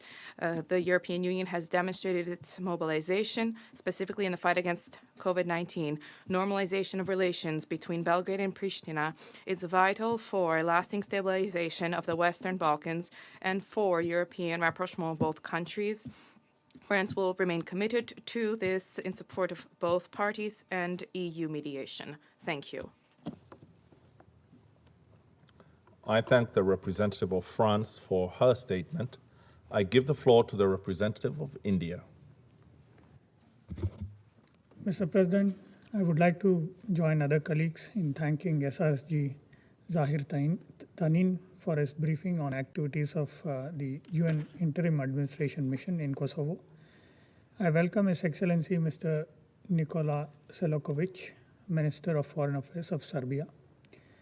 Let me begin by reiterating India's principled position of supporting the territorial integrity and sovereignty of Serbia. We believe that all outstanding issues need to be resolved through peaceful negotiations. In this regard, we take note of the meetings held between Serbia and authorities in Pristina in the recent months under the auspices of the EU. However, there was no outcome from these meetings. It is important that meetings are held without any preconditions. Both sides need to resume the dialogue in good faith. Both sides need to implement already signed agreements, including on the establishment of Association of Serb majority municipalities, and find common ground to overcome unresolved political, ethnic, and other issues. We are concerned about the recent developments, and it is important to de-escalate tensions through engagement and dialogue. The issue of missing persons is an important humanitarian aspect, and we hope that with support of UNMIC, the authorities will be able to determine the fate of persons who are still missing. Voluntary and safe return of internally displaced persons from other countries in the region is also essential in terms of confidence building measures. UNMIC should continue, together with other international presences, to encourage the Pristina authorities to address the concerns of all communities. We have taken note of the activities of the EU-LEX during the reporting period. Further, as part of an international cooperation effort, we have also noted that K4 troops from 20 NATO and 8 non-NATO troop contributing countries have continued to effectively fulfill their mandate under UN Security Council Resolution 1244. Their close tactical cooperation with police authorities in Pristina and EU-LEX has contributed to the overall safety and security. In conclusion, Mr. President, I would like to express my appreciation that UNMIC has continued to implement its mandate of promoting security, stability, and respect for human rights in the region. We call on all parties to fully cooperate with UNMIC and facilitate its work. I thank you, Mr. President. I thank the representative of India for his statement. I give the floor to the representative of the United Kingdom. Thank you, Mr. President. I'd like to thank the Special Representative for his briefing and for his service to the international community and the people of Kosovo over the past 6 years. We also welcome the participation of Her Excellency the President of Kosovo and His Excellency the Foreign Minister of Serbia, which signals the importance both attached to a stable, secure and prosperous future for the region and all of its people. Mr. President, while there have been recent challenges to inter-community relations in Kosovo, we note the overall positive trajectory of the situation in Kosovo set out in Mr. Tanin's briefing and in the Secretary-General's most recent report. At the last meeting, we welcomed the handling of parliamentary elections by the Kosovan authorities and the successful formation of a new government. Today's meeting takes place just ahead of local elections, which begin on the 17th of October, after preparations which have been managed effectively. As we did in April, we wish to register our concern at reports of intimidation of Kosovar Serb voters. Everyone in Kosovo has the right to participate in free and fair elections without fear of intimidation. Similarly, we also wish to express concern at the intimidation of Kosovar Serb NGOs that work with Kosovo institutions and of individuals who seek to join Kosovo's multi-ethnic institutions. We welcome the steps taken by the Kosovo authorities on a number of issues in the reporting period. In line with its priorities, the Kosovo government has made progress in strengthening the rule of law, particularly through the endorsement of a regional anti-corruption and illicit finance roadmap, and the signing off of the functional review of the rule of law strategy. The government has also made strong progress towards its target of vaccination of 60% of the population against the COVID-19 virus. Finally, we wish to highlight and welcome the significant contribution made by Kosovo to NATO's evacuation efforts in Afghanistan. There is, of course, always more to be done, and we urge the Kosovan authorities, working with all of Kosovo's communities, to redouble efforts on this path. We welcome the support provided by the UN over the past 6 months. In particular, the mission's work on returns of displaced persons and tackling gender-based violence. We should also highlight the news of the first successful conflict-related sexual violence prosecution in July, a big step forward for both survivors and for the domestic prosecution of war crimes. Mr. President, the mission, as well as the OSCE and KFOR, play a valuable role in documenting inter-ethnic incidents and attacks on cultural heritage in Kosovo. The UK condemns all ethnically motivated violence. Likewise, we condemn all attacks on religious sites, including churches and mosques. We welcome the reduction in such incidents, as reported by the OSCE, and hope soon to see an end to all such incidents. We emphasise our continued strong support for the EU-facilitated dialogue between Serbia and Kosovo under EU Special Representative Miroslav Lajcek, working towards a comprehensive and sustainable normalisation agreement that will benefit the people of both countries. We encourage both parties to honour their dialogue commitments, engage in the dialogue in good faith and in the interests of all communities, avoid actions and rhetoric that could escalate tensions and lead to unintended consequences, including violence. We welcome the recent agreement brokered in Brussels by EU Special Representative Lajcek, look forward to the start of talks in Brussels next week, and urge commitment from both sides to find a resolution that ensures freedom of movement. Mr. President, over the years, UNMIK has done vital work in helping Kosovo develop into a stable and inclusive democracy. Kosovo has made huge progress since 1999, when UNSCR 1244 was agreed, and conditions on the ground are now very different. It is right for a review of the role and responsibilities of UNMIK, which will help it operate more effectively and better address contemporary challenges. Thank you, Mr. President. I thank the representative of the United Kingdom for her statement. I give the floor to the representative of St. Vincent and the Grenadines. Thank you, Mr. President. St. Vincent and the Grenadines thank Special Representative Tanin for his detailed briefing. We commend you and the entire UNMIK team for the support provided to the people of Kosovo in stabilizing the situation in the region, mitigating the challenges related to the COVID-19 pandemic, and addressing the socioeconomic needs within the country for communities made most vulnerable. We also express appreciation for UNMIK and the United Nations team in their constructive engagement with women and youth in Kosovo, particularly through trust-building initiatives and those aimed at promoting the fight against gender-based violence. We take note of the meetings held in Brussels between the EU High Representative, Mr. Josep Borrell, the EU Special Representative for Belgrade-Pristina Dialogue, Mr. Miroslav Lajcek, the Prime Minister of Kosovo, and the Serbian President. My delegation welcomes the resumption of the EU-facilitated dialogue between Belgrade and Pristina after a prolonged suspension. The normalization of relations between the parties is crucial to the stability of the region, and we encourage the sides to continue their engagement constructively in good faith and to build on the progress achieved so far for a peaceful solution. We regret recent tensions stemming from issues surrounding license plates and condemn the incidents of vandalization of religious and cultural sites, as mentioned in the Secretary General's report. We call for unified actions to address the issues. Further, St. Vincent and the Grenadines encourages the government of Serbia and the authorities in Kosovo to maintain the principles of the rule of law and good governance, uphold fundamental freedom, and promote protection and respect for human rights. At the same time, we take this opportunity to reiterate the significance of women's full, equal, and meaningful participation in the political and peace processes and the COVID-19 response.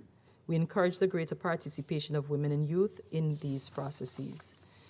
We conclude by reaffirming our support to the critical work of UNMIC that UNMIC continues to do to fully implement its mandate in Kosovo to promote security, stability, and respect for human rights. Thank you, Mr. President.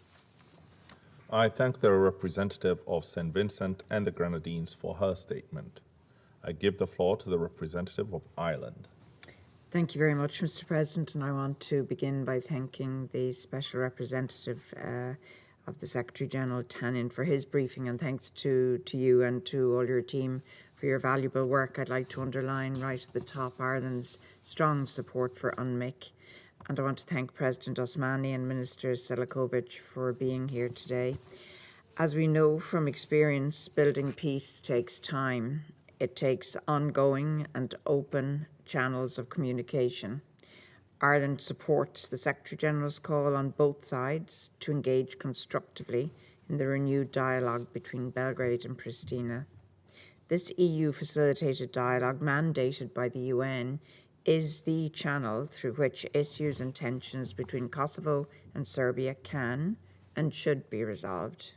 We continue to see the value of dialogue, including at the end of September when an arrangement was reached to resolve the tension in the north of Kosovo. We urge both sides to commit to a concerted and sincere effort to progress the EU-facilitated dialogue. We call on leaders in both Serbia and Kosovo to refrain from further divisive rhetoric or actions. All agreements reached under the dialogue since its beginning 10 years ago need to be implemented without delay. There have been concrete gains that have improved the daily lives of people in Kosovo, and these must not be squandered. There cannot be a reset. Both sides have a responsibility to respect and implement the obligations they have made under the dialogue. A comprehensive, final and legally binding normalisation agreement is essential for the European perspective of both Serbia and Kosovo and for wider stability in the Western Balkans region. Mr. President, Kosovo, like many others, continues to be impacted by the COVID-19 pandemic. We greatly appreciate UNMIC's role in supporting Kosovo's COVID response, particularly through the assistance the mission gives to the most vulnerable in Kosovo. We value UNMIC's work on the promotion of gender equality, including through progressing the WPS and YPS agendas. UNMIC's work on gender-based violence within all communities is especially significant. Gender-based violence in Kosovo has risen year on year since 2016. Those steps have been taken to prevent and combat violence against women and girls. More must be done. Ireland welcomes the record intake of women MPs elected to Parliament this year and the level of women's representation in the government. However, the gains made by women at the national level have yet to trickle down to local level. Less than 8% of candidates running for mayoral posts in the upcoming municipal elections are women. Women do not yet have the support or the access to the resources they need to run for office at local level. The barriers preventing their participation in political life and in the vital work of building peace must be dismantled without delay. Mr. President, the people of Kosovo voted for change earlier this year and for an agenda of rule of law and anti-corruption reforms, which the new government has set about tackling. We hope that the coming months will see a reinvigoration of and delivery on the EU reform agenda, particularly rule of law reforms. In this context, I also wish to underline Ireland's support for the Kosovo Specialist Chambers. It's Ireland's view that countering impunity for past crimes is essential in preventing future violations. It is vital that the authorities in Kosovo adhere to their commitments to the specialist chambers. Mr. President, UNMIC continues to play an important role through its trust-building projects, bringing together members of different communities, in particular young people. UNMIC supports the most vulnerable and marginalised communities in Kosovo. Of particular note is UNMIC's work on missing persons. Progress on the issue can provide much needed comfort and solace to families of the missing and is an indispensable step in the process of reconciliation in Kosovo. It's important for building confidence between Kosovo and Serbia. We greatly value this and other aspects of UNMIC's work. We wish Special Representative Tanin and his team all the best in the next phase of their mission. Thank you, Mr. President. I thank the representative of Ireland for her statement. I give the floor to the representative of Estonia. Thank you, Mr. President. I would also like to thank Mr. Tanin, Special Representative of the Secretary General, for his comprehensive briefing and for leading the work of UNMIC, as well as President Osmani and Foreign Minister Selakovic for their statements. With the COVID-19 pandemic still heavily affecting Kosovo, we appreciate UNMIC's support for Kosovo's local authorities and communities in alleviating the challenges caused by the pandemic, including delivery of the COVID-19 related humanitarian assistance and medical equipment to meet the needs of persons in vulnerable situations. We also commend UNMIC for its continued support for strengthening Kosovo's rule of law and democratic institutions. We welcome Kosovo's continued strategic commitment to its European path and encourage further progress. This includes taking forward reforms, particularly in the area of rule of law, the fight against corruption and organized crime, as well as to promote further socio-economic development. We support the work of the Kosovo Specialist Chambers and the Specialist Prosecutor's Office. Full cooperation with these institutions remains essential as an important demonstration of Kosovo's commitment to the rule of law. In this regard, we would like to emphasize that European Union Rule of Law Mission continues its monitoring and advising role to the relevant rule of law institutions in Kosovo. We welcome the agreement reached by parties on September the 30th under the facilitation of the EU Special Representative Miroslav Lajčák, and following the active engagement by the EU High Representative Josep Borrell and the US Special Envoy Gabriel Escobar, to de-escalate the situation in the north of Kosovo. Any further provocations or tensions that endanger the stability are unacceptable and must be avoided.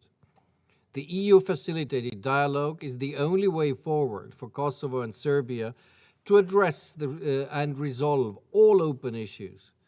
In order to make a good progress on normalization of relations, it is crucial that both countries fully respect and implement all previous agreements reached in the dialogue. With regard to the municipal elections on 17th of October in Kosovo, we trust the process will be inclusive, credible, and transparent, and as a result, it would help to take further necessary future electoral reform efforts. Finally, I would like to echo the Secretary General's words on the International Peace Day that mistrust and division are dividing people apart at a time when solidarity and collaboration are needed more than ever. We must always choose peace. It is the only pathway to a better future. Therefore, we call on Serbia and Kosovo to refrain from any unilateral action or divisive rhetoric that could raise tensions, and encourage and engage in good faith in a spirit of compromise and work on reaching a comprehensive agreement on the normalization of relations.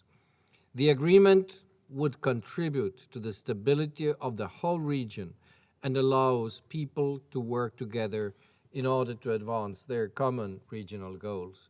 Thank you, Mr. President. I thank the representative of Estonia for his statement. I give the floor to the representative of the United States. Thank you, Mr. President, and thanks to Special Representative Tanin for your briefing. We appreciate your leadership and dedicated support for the Republic of Kosovo, including for addressing the continued challenges caused by the COVID-19 pandemic. I also want to thank President Osmani and Foreign Minister Selakovic for participating in this meeting today. I want to begin by welcoming the September 30 agreement over license plate issues between Kosovo and Serbia, as brokered by EU Special Representative Lecic. This agreement is a step forward for Kosovo, Serbia, and stability in the Western Balkans. This agreement is evidence that when leaders engage openly and seriously, they can find common ground benefiting all of their citizens. We encourage Kosovo and Serbia to continue building on this progress by implementing this agreement, upholding prior agreements, refraining from provocations, and recommitting to finding solutions to other issues through the EU-facilitated dialogue. The dialogue remains the best platform to resolve outstanding issues and normalize relations, eventually reaching agreement on mutual recognition. We note that UNMIC did not play a critical role in resolving the recent tensions between Kosovo and Serbia over the license plate issue. The de-escalation of this issue, with temporary support provided by KFOR, shows that other organizations can serve this role to better effect. Recent events, again, demonstrated that UNMIC has fulfilled its purpose as outlined in the original mandate. We should acknowledge this reality and move toward its closure. This Council has a responsibility to redirect its attention and resources to areas and issues where they are needed most. The UN can still play an important role in furthering the development of democratic norms and institutions in the region, but this role does not require sustaining a peacekeeping mission in Kosovo. The United States expresses disappointment that prior calls from Council members to review and take steps to end the UNMIC mission have gone unheeded. We again call for the development of such a plan so that the Council can sunset UNMIC and help transition to a more effective UN presence that helps Kosovo and the rest of the Western Balkans realize its full potential. We echo the Secretary General's call for the full and equal participation of women in political processes in Kosovo and encourage the government to continue to invest in women's advancement within civil society. In closing, the United States remains fully committed to preserving stability in the Western Balkans. We will work closely with our European partners in fostering peaceful, prosperous, multi-ethnic societies that respect the rule of law across the Western Balkans. Thank you, Mr. President. I thank the representative of United States for his statement. I now give the floor to the representative of the Russian Federation. Thank you, Madam President.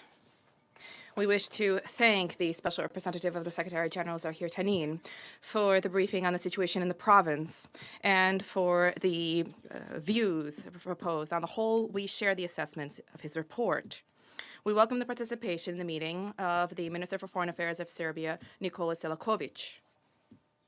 Today, once again, we listened from Madam Osmani We've heard about the propaganda about the peaceful, multi-ethnic Kosovo that has achieved incredible success on the path towards democracy and prosperity. These lofty words are at variance with the reality. And yet, Madam Asmani provided us with her version of what has transpired in the past month in Kosovo. This is a version which we are not persuaded in, and yet you are misleading the Security Council and at the same time the entire international community, and your fiery words will not change the obvious facts. The situation in the northern regions of the Serb autonomous province of Kosovo is of great concern.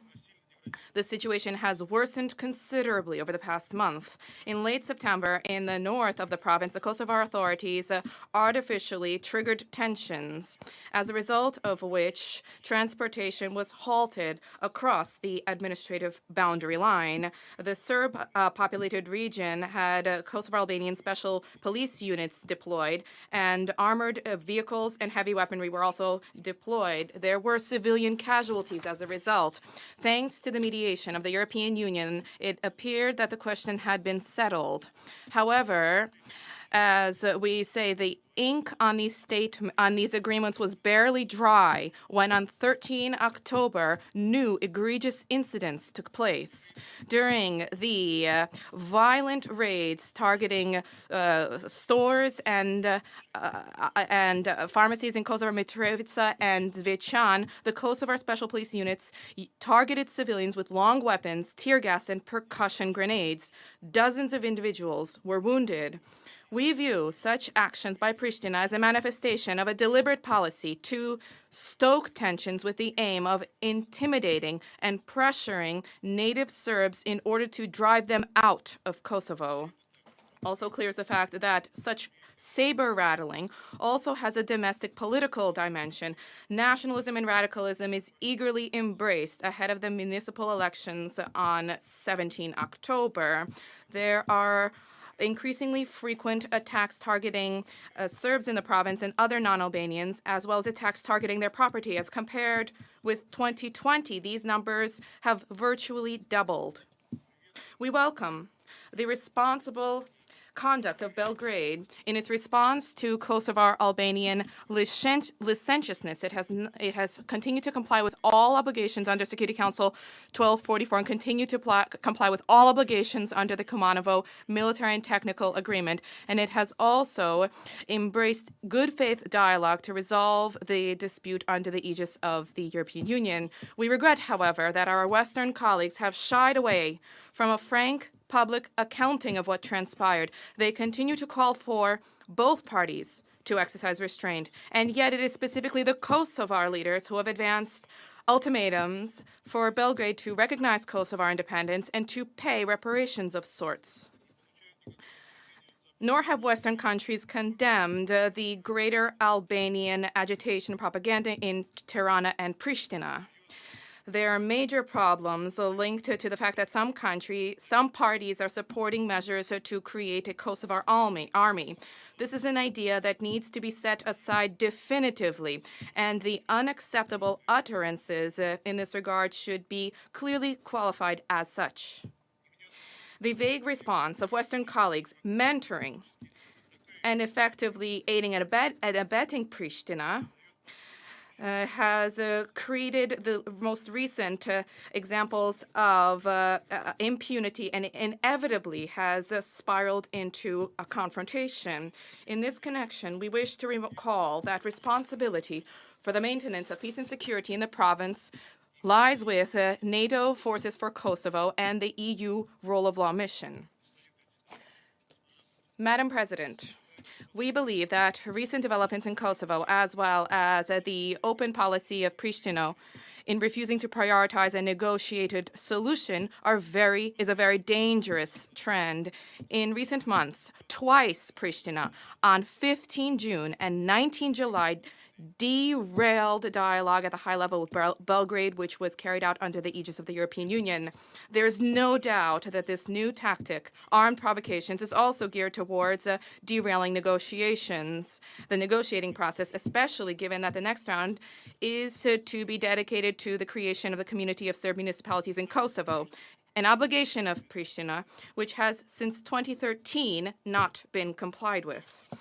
We wish to recall the unique responsibility of the European Union as it was vested with mediation functions pursuant to a resolution of the General Assembly back in 2010. For this reason, Brussels should conduct a dialogue impartially and seek to ensure that the parties unconditionally comply with their obligations, which were set out with its assistance. The standing of Brussels as a mediator is at stake here. Our U.S. colleagues have an important role to play here insofar as they have a unique influence to bear on Pristina. We hope that they will help it to acknowledge and to understand and grasp the fact that to resolve the Kosovo problems, there's only one path, that is negotiations. The Russian Federation firmly advocates the achievement by Belgrade and Pristina of a viable, mutually acceptable solution on the basis of UN Security Council Resolution 1244.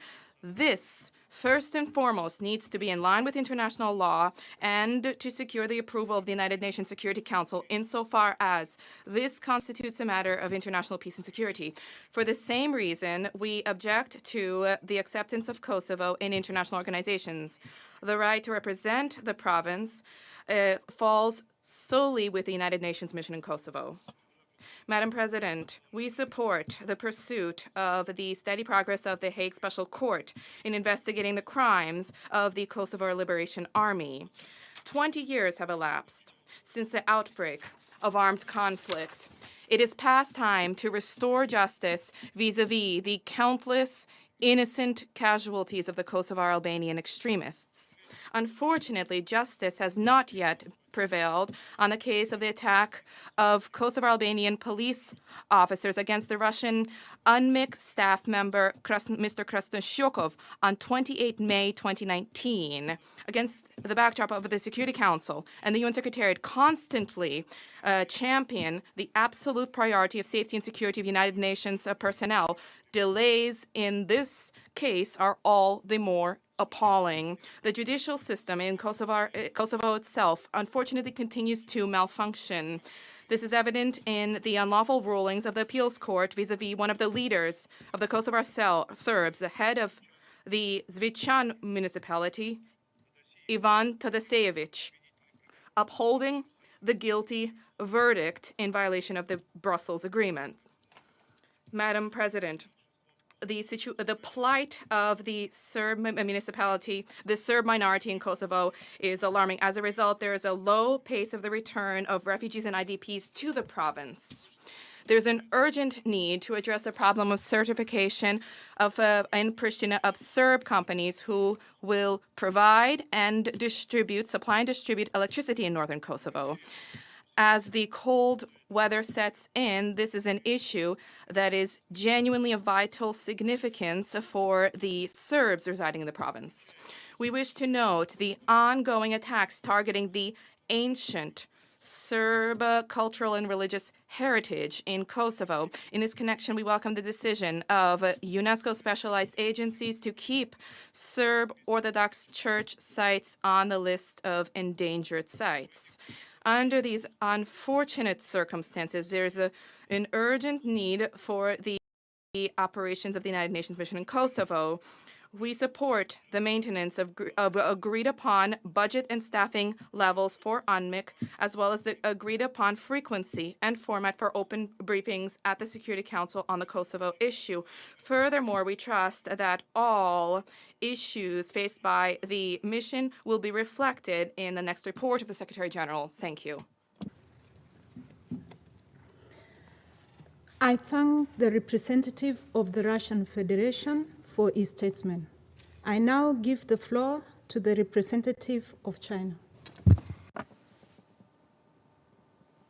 Thank you, Madam President. I'd like to thank SRSG Tanin for his briefing and welcome the presence of the Minister of Foreign Affairs of Serbia, Mr. Selakovic. I also listened to the statement by Ms. Osmani. China's position on the Kosovo issue has been consistent. I'd like to reiterate that we respect Serbia's sovereignty and territorial integrity, understand Serbia's legitimate concerns on the issue of Kosovo, and commend Serbia for its positive efforts to find a political solution to the Kosovo issue. We support both parties in working within the framework of the Security Council Resolution 1244 to find a solution acceptable to both parties through genuine dialogue and consultation. For some time, Kosovo's continued unilateral actions have led to an escalation in tension. China is concerned about this. Dialogue and consultation is the only solution for the Kosovo issue. Unilateral actions are not conducive to the peace and stability in Kosovo and the region, nor is it in the interest of any side. This is a common consensus in the international community. China hopes that relevant parties strengthen their control over such actions and make efforts to prevent similar incidents from happening in the future. Since June this year, Serbia and Kosovo conducted 2 rounds of high-level dialogues facilitated by the EU. China welcomes this. At the same time, we regret the fact that the high-level dialogues did not yield any result. China would like to encourage both sides to continue the dialogue, commend the willingness of the Serbia side to actively show willingness to engage in dialogue and hope the international community could create a favorable environment. The Council Resolution 1244 provides the political and legal basis for solving the Kosovo issue. Any actions or rhetoric that go beyond Resolution 1244 might lead the dialogue between Serbia and Kosovo off the right track and delay the final solution of the Kosovo issue. Implementing existing agreements effectively can help the parties to build mutual trust and inject momentum into solving open issues.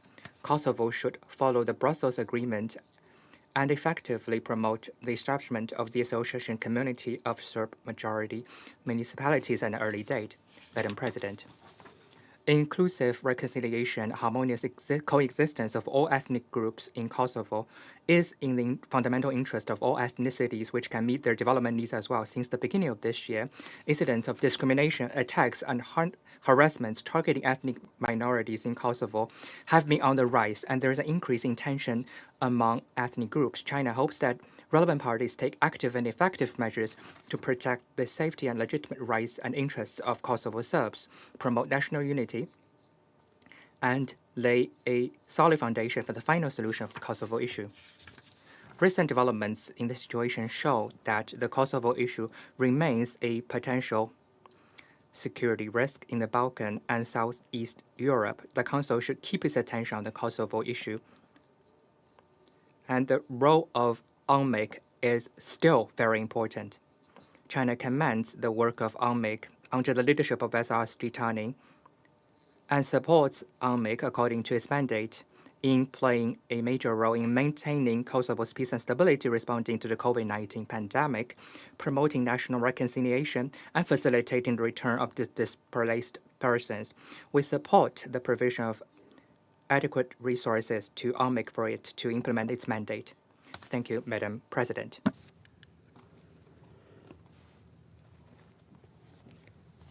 I thank the representative of China for his statement, and I now give the floor to the representative of Vietnam. Thank you, Madam President. I thank Mr. Zahir Tanin, Special Representative Secretary General and Head of United Nations Interim Administration Mission in Kosovo, for his informative briefing. I would like to welcome Mr. Nikola Selakovic, Minister of Foreign Affairs of the Republic of Serbia, in this meeting, and thanks him for his statement. I also take note of the statement made by Ms. Osmani Sadru. Vietnam welcomes the resumption of high-level dialogue between Belgrade and Pristina under facilitation of the European Union after 9-month hiatus, and the readiness by two parties to continue discussion at technical level to explore opportunities for further high-level talks. At the same time, it is regrettable that no significant progress has been made due to divergent views from both sides. On the overall situation, we underscore the importance of peaceful dialogue and reaching a durable solution between Belgrade and Pristina in accordance with fundamental principles of international law, United Nations Charter, and Resolution 1244 for peace, stability, and long-term development of Belgrade and Pristina, the Balkans, and Europe. We therefore urge the parties to build on recent commitments, resume high-level talks under EU-facilitated dialogue, and implement already signed agreements, including the Brussels Agreement. Having followed closely the situation on the ground, we are also concerned about the escalation of border tension over the issue of license plates in late September and take note of the subsequent agreement on temporary measures. While being beyond the reporting period, these developments are worth mentioning because of their underlying causes and the way the two sides deal with differences.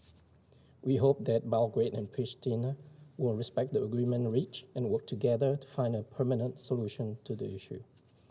Finally, we commend UNMIC for the important role it continues to play in the promotion of security, stability in the area, trust and confidence building measures between communities, and engagement with Belgrade and between Belgrade and Pristina. As reflected in the report, the work of UNMIC in cooperation with UN agency funds and programs and international partners is crucial to supporting communities in Kosovo in responding to COVID-19 pandemic, including delivery of humanitarian assistance, medical equipment to persons in vulnerable situations, and distribution of COVID-19 testing materials, infection detection, training, and control. We encourage the international community to continue to support these efforts, as well as UNMIC's objective and mandates in the promotion of security and stability in Kosovo. I thank you. I thank the representative of Vietnam for his statement. I now give the floor to the representative of Norway. Thank you, Madam President. Let me first thank the SRSG for his briefing and welcome the report of the Secretary General. The report describes progress in some areas, but a slow pace in fighting political instability. In this, combating corruption and ensuring the independence of the judiciary should be central. And while we commend the increased efforts towards ensuring accountability and note with appreciation that the Working Group of Transitional Justice has begun, we remain concerned about de facto impunity for perpetrators of violence. We urge Kosovo's leaders to capitalize on the momentum from this year's election and consolidate the rule of law, combat corruption, and protect human rights.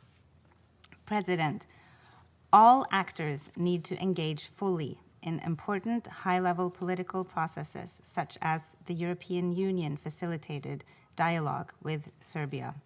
We encourage the parties to strengthen dialogue and to engage constructively based on the Brussels Agreement, while exercising pragmatism and finding mutually acceptable compromises and respecting the commitments they have already undertaken. A permanent solution to the vehicle plate issue would be a step in the right direction. An agreement between Kosovo and Serbia on full normalization of relations is key to avoiding a frozen conflict and to achieving economic development. This is paramount to the future development of Kosovo and the region. President, the negative socio-economic and political impacts of COVID-19 on Kosovo have been significant. We see worrying trends of growing unemployment, continued loss of income, setbacks within the health and education sectors, and an increase in domestic violence. Therefore, democratization, the protection of human rights, the strengthening of the rule of law and the freedom of expression, and the fight against domestic and gender-based violence are fundamental to social transformation. We echo the Secretary General's concerns about the incidence of gender-based and domestic violence in Kosovo, and welcome government institutions, civil society, and international organizations' ongoing efforts to address these issues, including those jointly implemented by UNMIC and other UN entities. Further progress to fight gender-based violence, ensure property rights, and ease the impact of the pandemic on women and girls is essential for Kosovo's development into democratic, multi-ethnic, and prosperous society. President, we know women are key to peace. We call on parties to ensure women's full, equal, and meaningful participation in all aspects of dialogue and peace building. The increased representation of women in parliament and in the current government should serve as inspiration for the full inclusion of women in the peace dialogue.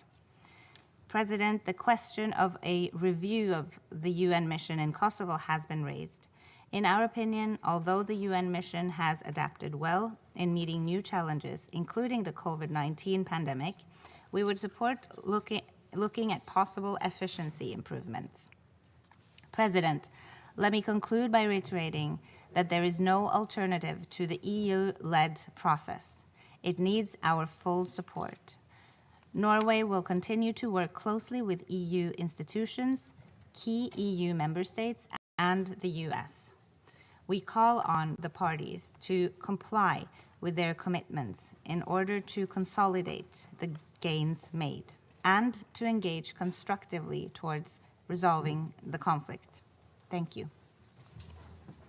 I thank the representative of Norway for her statement. I give the floor to the representative of Mexico. Thank you very much, Mr. President. Mr. President, my delegation is grateful for the briefing of the Special Representative Tanin. At the same time, we welcome the Minister for Foreign Affairs of Serbia and Ms. Osmani Sadriou. Mexico has followed with the utmost concern the events of the last few weeks in the north of the region of Kosovo that the Special Representative referred to in his briefing this morning. In this context, we acknowledge the important work carried out on the ground by the components of KFOR to ensure a safe environment and freedom of movement for all communities living in the region of Kosovo.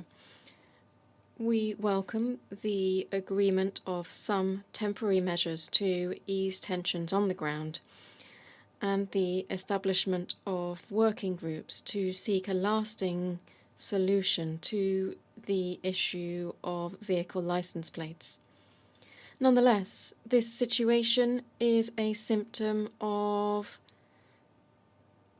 larger scale issues which can only be resolved through dialogue between the parties. Progress in the meetings over the last few months in the framework of the European Union facilitated dialogue between Belgrade and Pristina have been minimal or lacking. We therefore call on the parties to interact constructively to reach lasting solutions, particularly on the definitive status of the region of Kosovo.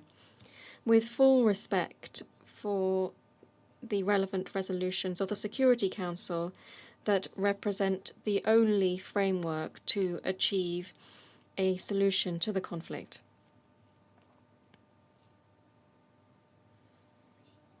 We agree with the Special Representative of the European Union, who has called on the parties to implement all past agreements reached without any exception, at least until the pending matters of the first agreement on principles governing the normalization of relations is resolved. And in this context, we will follow closely the outcomes of the meeting of chief negotiators planned for the forthcoming weeks.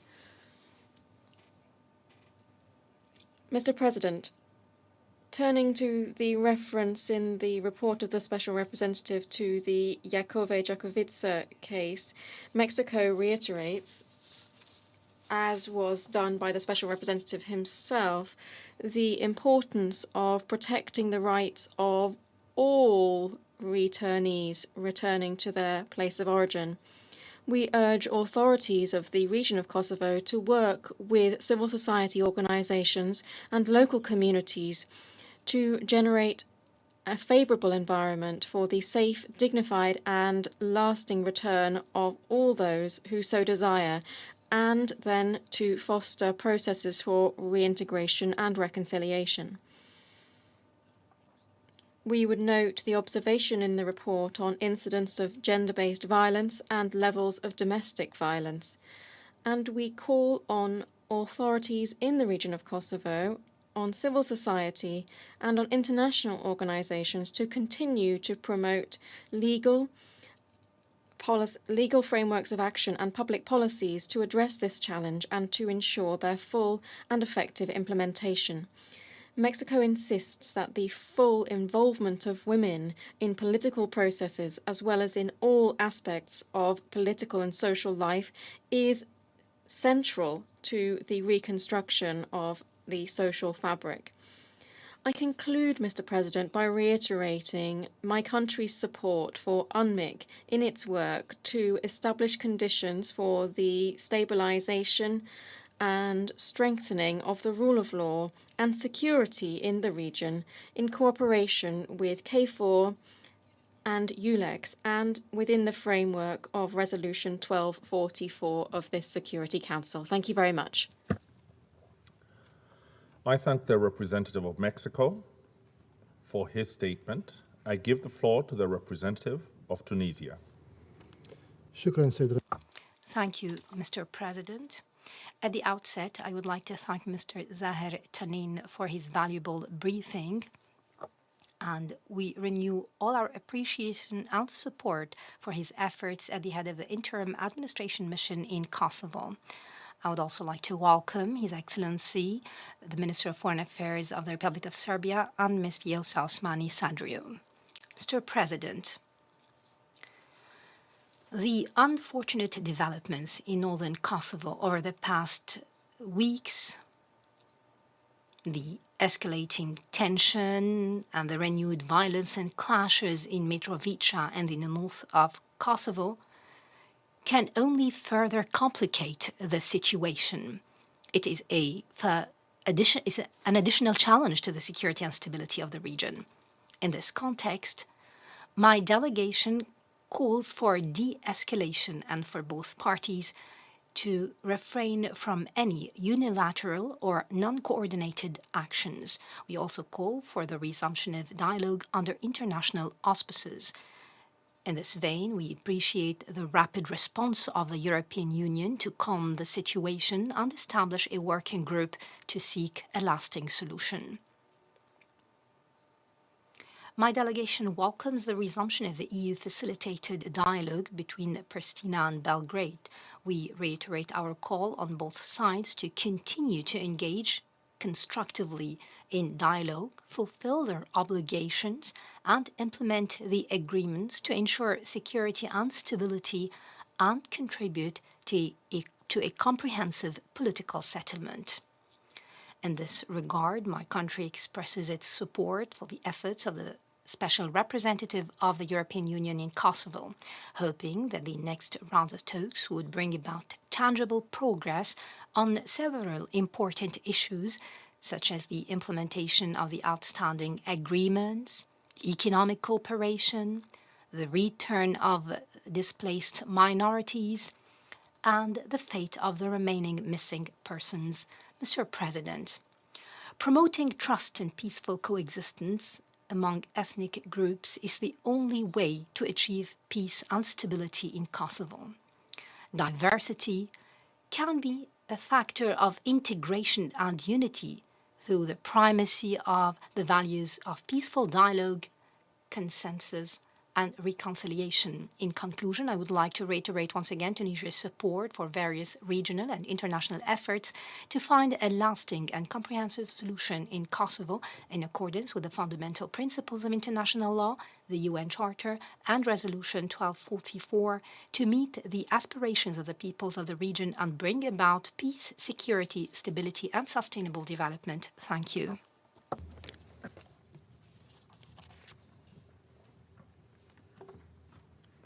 I thank the representative of Tunisia for his statement.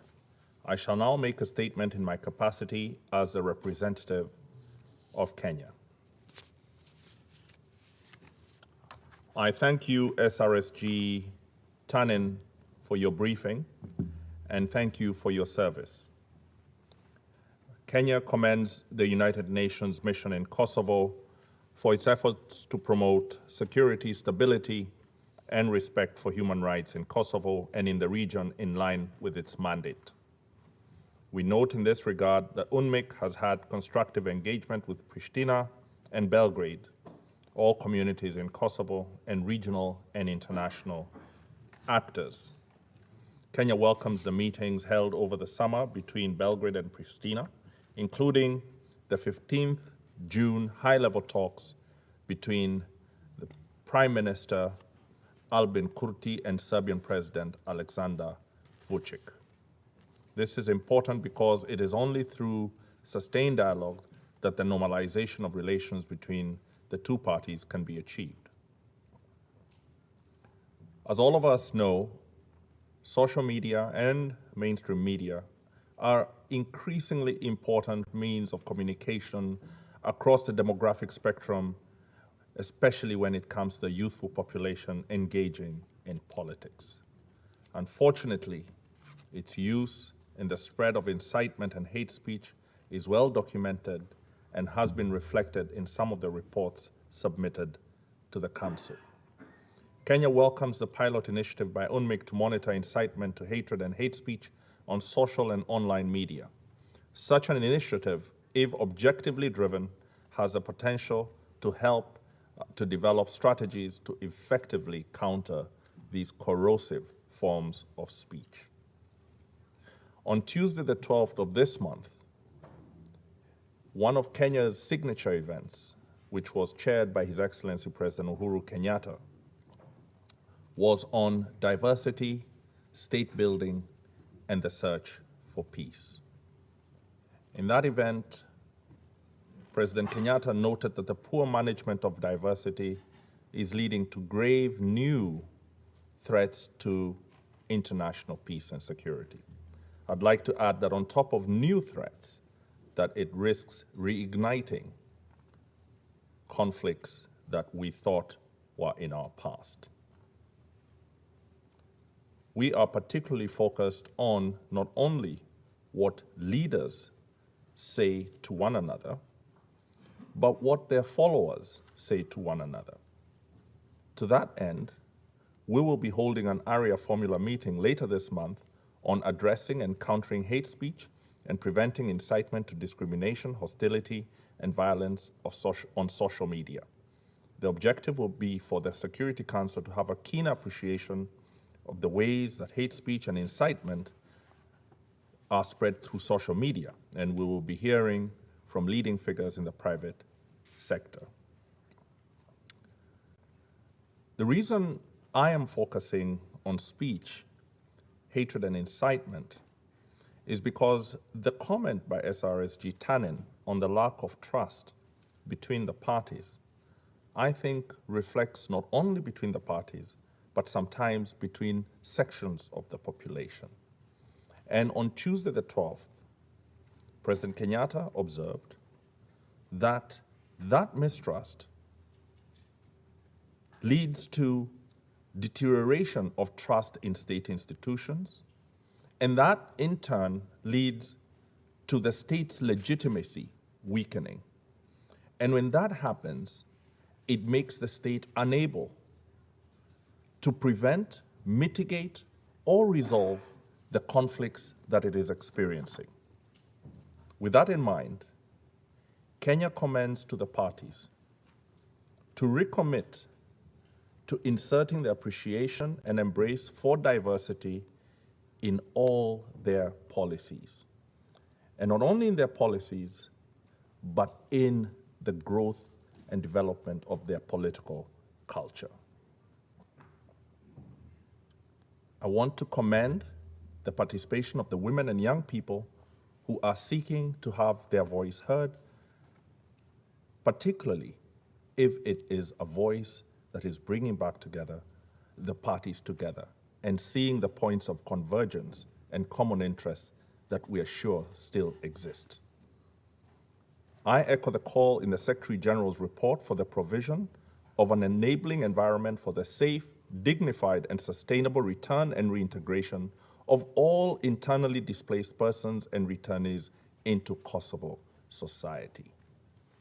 Behind every displaced person is a tragedy, a lost opportunity, loneliness, and mental suffering.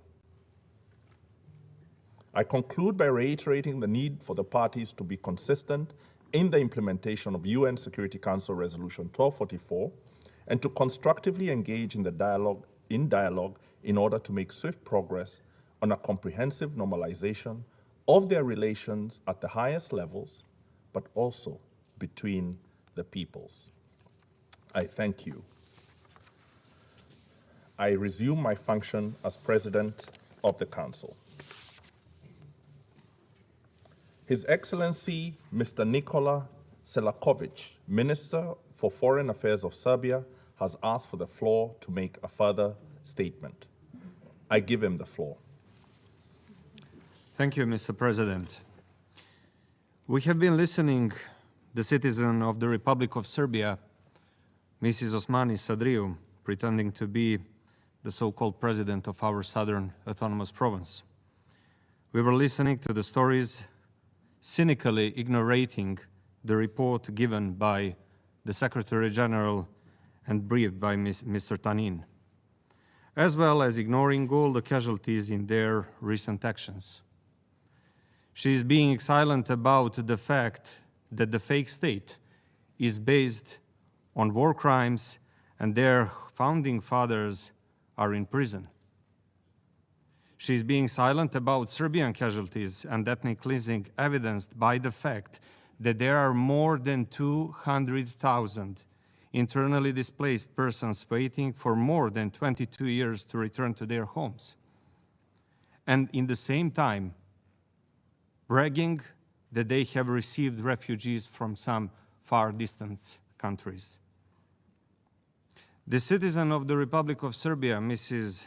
Osmani Sadriu, has been narrating fairy tales describing fake state as one, I quote, as one of the biggest champions of peace and stability in the world. End of the quote. Mr. President, esteemed members of the Security Council, is this something what shows the champion of peace and stability in the world? This 36 years old Srećko Sofronijević, who was critically injured only 2 days ago. Fairy tales about the struggle against smuggling and illegal trade. Her main arguments are lies, and it is something normal, because she can lie. She is allowed to lie because she doesn't represent anybody but herself. Here I am representing internationally recognized independent state, member of the United Nations organization, and I cannot lie but be devoted to the truth. And the truth is that Prishtina's unilateralism is destroying all the efforts to reach sustainable, comprehensive solution through the dialogue. The truth is that we have implemented obligations from the Brussels agreements, and that provisional institutions of the self-government are loudly and actively rejecting to implement obligations they have taken. And that was stated by Mr. Kurti during the first round of the dialogue in Brussels in June this year, as well as it was stated on September 12 by Mrs. Osmani Sadriou in an interview given to the Süddeutsche Zeitung, where she stated, "We are not going to allow the formation of the community of Serbian municipalities." Here is the statement given, and I can give it to all the representatives of the permanent and non-permanent members of the Security Council. Mrs. Osmani, you have to stand up when you are mentioning His Excellency Alexander Vučić, the President of the Republic of Serbia, because he is also your president. You have to pay the respect to your president. And the butchers of the Balkans, Hashim Tači, Kadri Veselji, and the others who've been kidnapping innocent civilians and trading with their human organs, are in prison facing with an ongoing criminal process. You have to stop lying about 20,000 of casualties of sex violence during the war. Because according to the report given here to the United Nations Security Council, the report by the Secretary General on mission of UNMIC, which was presented on the 5th of April 2021, the status of the casualties of sex violence has been confirmed not to 20,000, but to 912 cases. And finally, the cancer in the heart of Europe is represented by the people sitting on my right, cherishing their fascist traditions from the early 1941 through the actions, well-known genocide actions of Bali Combatare and the unique SS Skanderbeg Division. Finally, Mr. President, I invest protest against the fact that the representatives of the cancer creature in the heart of Europe were allowed to enter the hall wearing the masks with symbols of the fake state. Thank you, Mr. President. I thank His Excellency Mr. Selakovic for his statement. Ms. Vjosa Osmani Sadriou has asked for the floor to make a further statement. I give her the floor.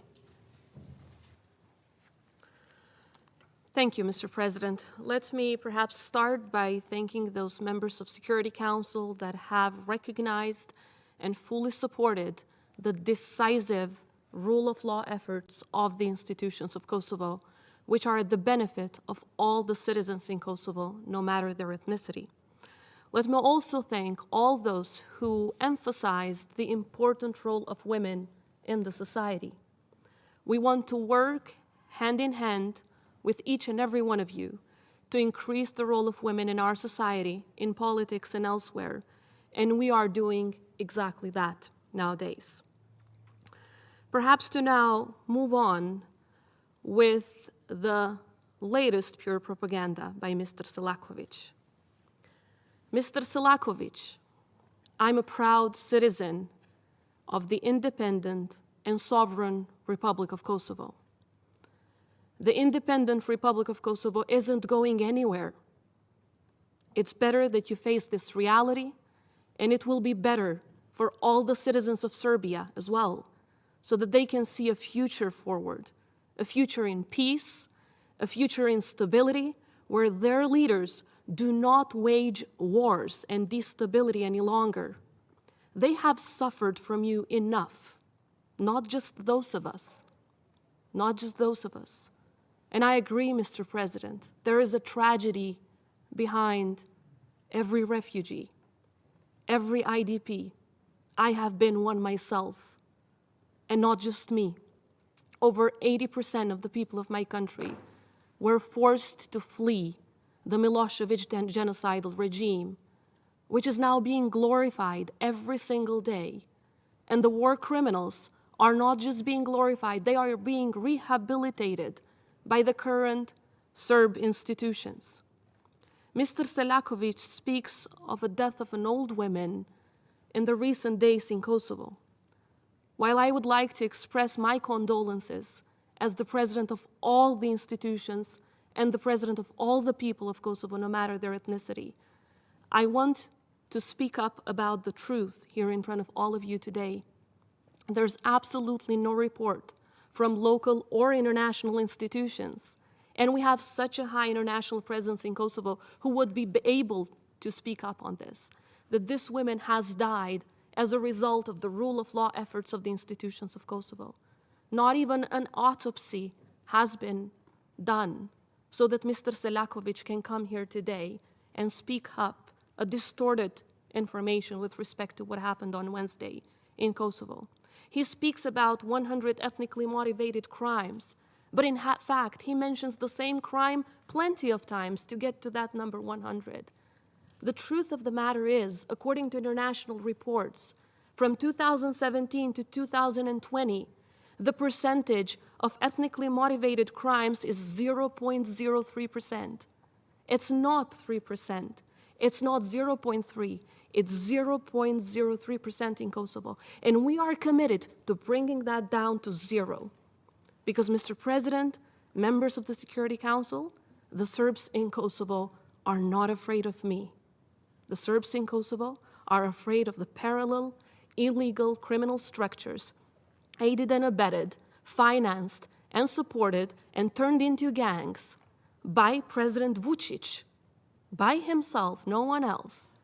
And they are the ones, as mentioned by the honorable representative of the United Kingdom and some other states here, they are the ones who are violating all of these basic rights, including the right to free election.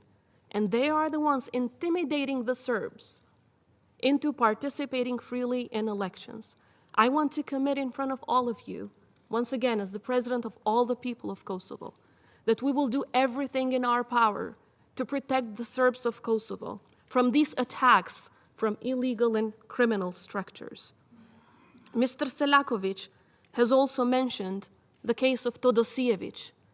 In that case, the person that was, of course, in front of the courts of Kosovo was indicted for denying war crimes in full compliance with what the European Court of Human Rights has said plenty of times, that you cannot deny genocide, you cannot deny war crimes, because in that way you contribute to hate speech, you contribute to impunity, and you contribute to further tensions. But it was the agreement that he was referring to earlier that provided that these special panels would only be for the Serb majority areas. Pristina is not a Serb majority area. It's the capital of Kosovo and does not fall within the agreement that would provide for Serb majority panels in the court. So we have fully respected the agreement as signed in Brussels. Perhaps to talk a little bit about the so-called attacks on churches. Let me quote NATO again. NATO, through their representatives in KFOR in Kosovo, have publicly stated recently that in the past 10 years, I'm quoting, in the past 10 years, there has been no serious incident against the Dečani Monastery or other churches in Kosovo. This is the truth. And in fact, it is Kosovo police, the multi-ethnic Kosovo police of the independent Kosovo, that is securing most of these churches, except for the Dečani, where KFOR is involved, and KFOR again is confirming that no serious incident has happened there in the past decade or so. So, ladies and gentlemen, Serbia should start countering impunity, and it should stop glorifying war criminals and rehabilitating them. Yes, Kosovo has fully supported the establishment of the specialist chambers. No other country in the history of the world has shown such commitment to international justice. All of the leaders of Kosovo have voluntarily cooperated with this tribunal. And do you know why? Because we have nothing to hide. We have nothing to hide. The truth has happened in front of your eyes. And the truth is, NATO, democratic countries around the world, intervened to stop Serb genocide. There is a truth that cannot be revised through Serbia's and their allies' history revisionism projects, and that is, we have been the victims, and Serbs were the aggressors. We never played the game of collective blame, which is why Kosovo is committed to the dialogue, and I want to reassure you all of that. Not just sitting at the table, but actively engaging, putting forward proposals that would bring more peace and stability to the region. But since Mr. Selakovic is abusing the time to speak in front of you today to abuse the names of Serbs, the citizens that I proudly represent, the Serbs of Kosovo, Albanians of Kosovo, Turks of Kosovo, Roma of Kosovo, Ashkalis of Kosovo, Egyptians of Kosovo, Goranis of Kosovo, and everyone else who is welcomed and is living peacefully in Kosovo, let me perhaps also mention some names. Let me start with Lirie Mucholi, 6 months old. Lirie, her name means freedom. Together with 53 members of her family, out of which the majority little children, under 7, with their moms and their grandmothers, they were trying to flee the Milosevic regime from their house during the war. They were not allowed by the military and by the police that at that time were taking orders also by the Minister of Interior, now turned into Speaker of Parliament in Serbia, the Minister of Propaganda, now turned into President of Serbia, and plenty of others. They were returned back to a little room in their house where they were first all executed, 54 people, most of them little children. And as if that was not enough, they turned back and they burned them down. While some of the little kids as young as 2 were still alive, injured but still alive, they were burned down alive. And as if that was not enough, they returned again to burn them down for a second time.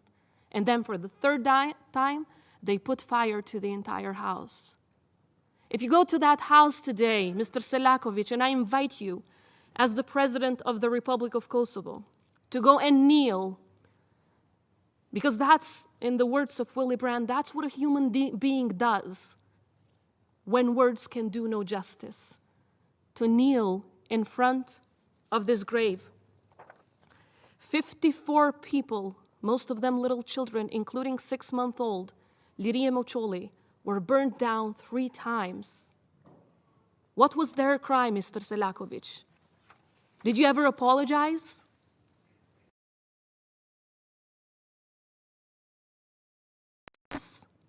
So let me give you another name. Dragan Obradovic, and another one, Srećko Sofronijević. According to the Humanitarian Law Center located in Belgrade, these are the 2 people who ordered the crimes. Of course, they are in Serbia. Of course, they have been rehabilitated. Of course, they were given excellent jobs by the new regime in Serbia. And of course, impunity continues. I can continue on and on with names of people, with names of families, the wounds of which are still open because Serbia is still sleeping on mass graves. This is the map. This is the map of mass graves found in Serbia so far. And according to their late president, Boris Tadic, who was killed in Serbia, there are plenty more mass graves in this country. I urge Serbia to open these mass graves. We want our loved ones back. We want them home. We want the kids of the grieving mothers back home. We want the mothers to have a place where they can lay a flower on the empty graves of more than 1,600 people. And I urge you all to never forget, so that this cannot be a slogan any longer. Never forget what the true face of the Serbian regime is. And perhaps for you, Mr. Selakovic, to conclude, in the words of John F. Kennedy, the President of the United States, let every nation know, whether it wishes us well or ill, that we shall pay any price, bear any burden, in order to secure the survival and the success of our liberty. You cannot intimidate us. Freedom is in our DNA. Thank you. I thank Ms. Osmani Sadriou for her statement.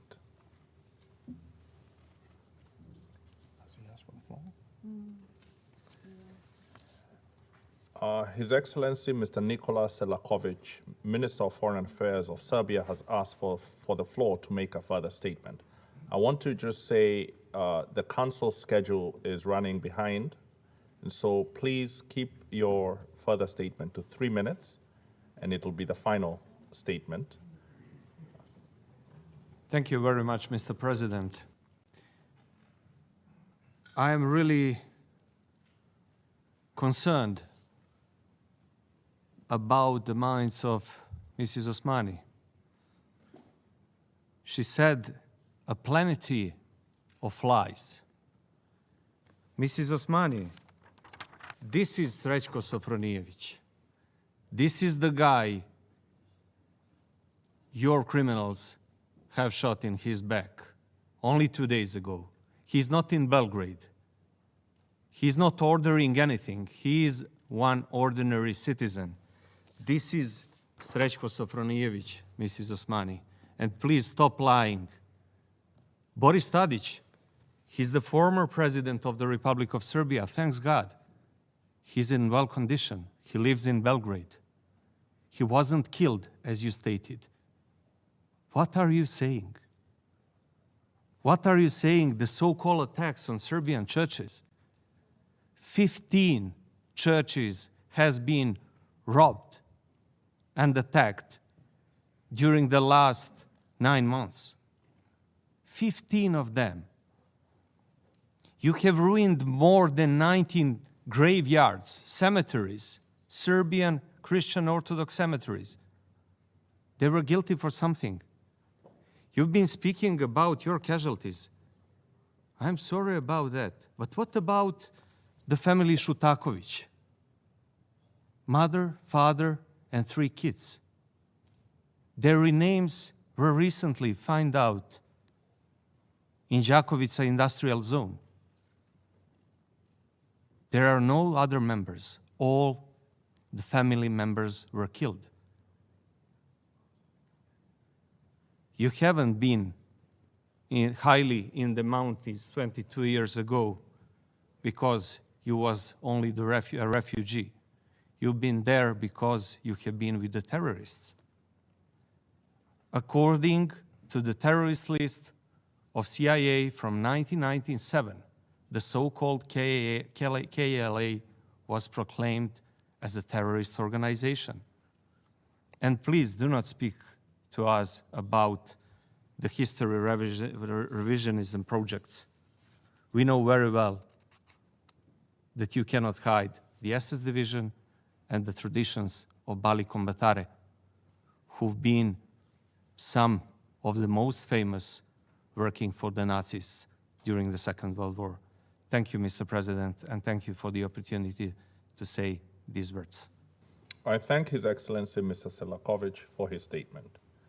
Ms. Vjosa Osmani Sadriou has asked for the floor to make a further statement.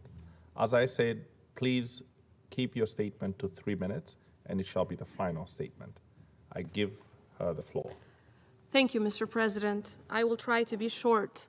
Of course, Mr. Selakovic cannot understand what victims of the war go through. Yes, I was for months, after being forced to flee my home by the Serbian regime, alongside hundreds of thousands other Kosovars, was hiding in the mountains for months. Only in May 1999 were my family and I able to leave for Montenegro, where I stayed as a refugee for a short time. So I both know what it means to be an IDP, an internally displaced person because of their terror and genocide, as well as what it is to be a refugee, which is why we have opened our hearts and minds to the people of Afghanistan. Of course, I was thinking about Mr. Djindjic, not Mr. Tadic, but the late president of Serbia. The truth remains that the late president of Serbia, who was killed in Serbia, actually spoke of these mass graves. His closest collaborators nowadays are confirming that. And what the current Speaker of Parliament in Serbia does publicly, he threatens Serb citizens who are cooperating with the international community to tell about the whereabouts of these mass graves. He publicly threatened them on national TV that those Serbs who would be speaking about the mass graves and their whereabouts, that they would be mentioned as traitors of the nation. This kind of impunity does not happen anywhere in the world. And of course, Mr. Selakovic can continue with his propaganda, and of course he can try to insult. But as I mentioned at the very beginning, the truth cannot be changed because it has happened in front of your eyes. And of course, I did not mention Srećko Sofronijević as a member of the people that were involved back in 1999. I did mention him to show his propaganda, Mr. Selakovic's propaganda, because in fact, there is absolutely no proof that he has been shot by the Kosovo police. Absolutely no proof. Ladies and gentlemen, the embassies of the countries that are present in the Republic of Kosovo know the facts. They have been public about the facts. They have shown full support for Kosovo's rule of law efforts in the ground. I invite all of you who are in doubt to recognize our young republic, to recognize the suffering of the people of Kosovo, to recognize a reality of an independent and sovereign country that is never to change, and come to our country. See it for yourselves, excellencies. See what is going on in the ground. See the suffering, see the deep wounds that are still open because there has been no justice for the Serb perpetrators, but at the same time see the great and outstanding potential of the youth of Kosovo. See what we can do. Let us join you around the table as a sovereign nation that can give so much to the world. Thank you very much. I thank Ms. Osmani Sadriou for her statement. There are no more names inscribed on the list of speakers. The meeting is adjourned.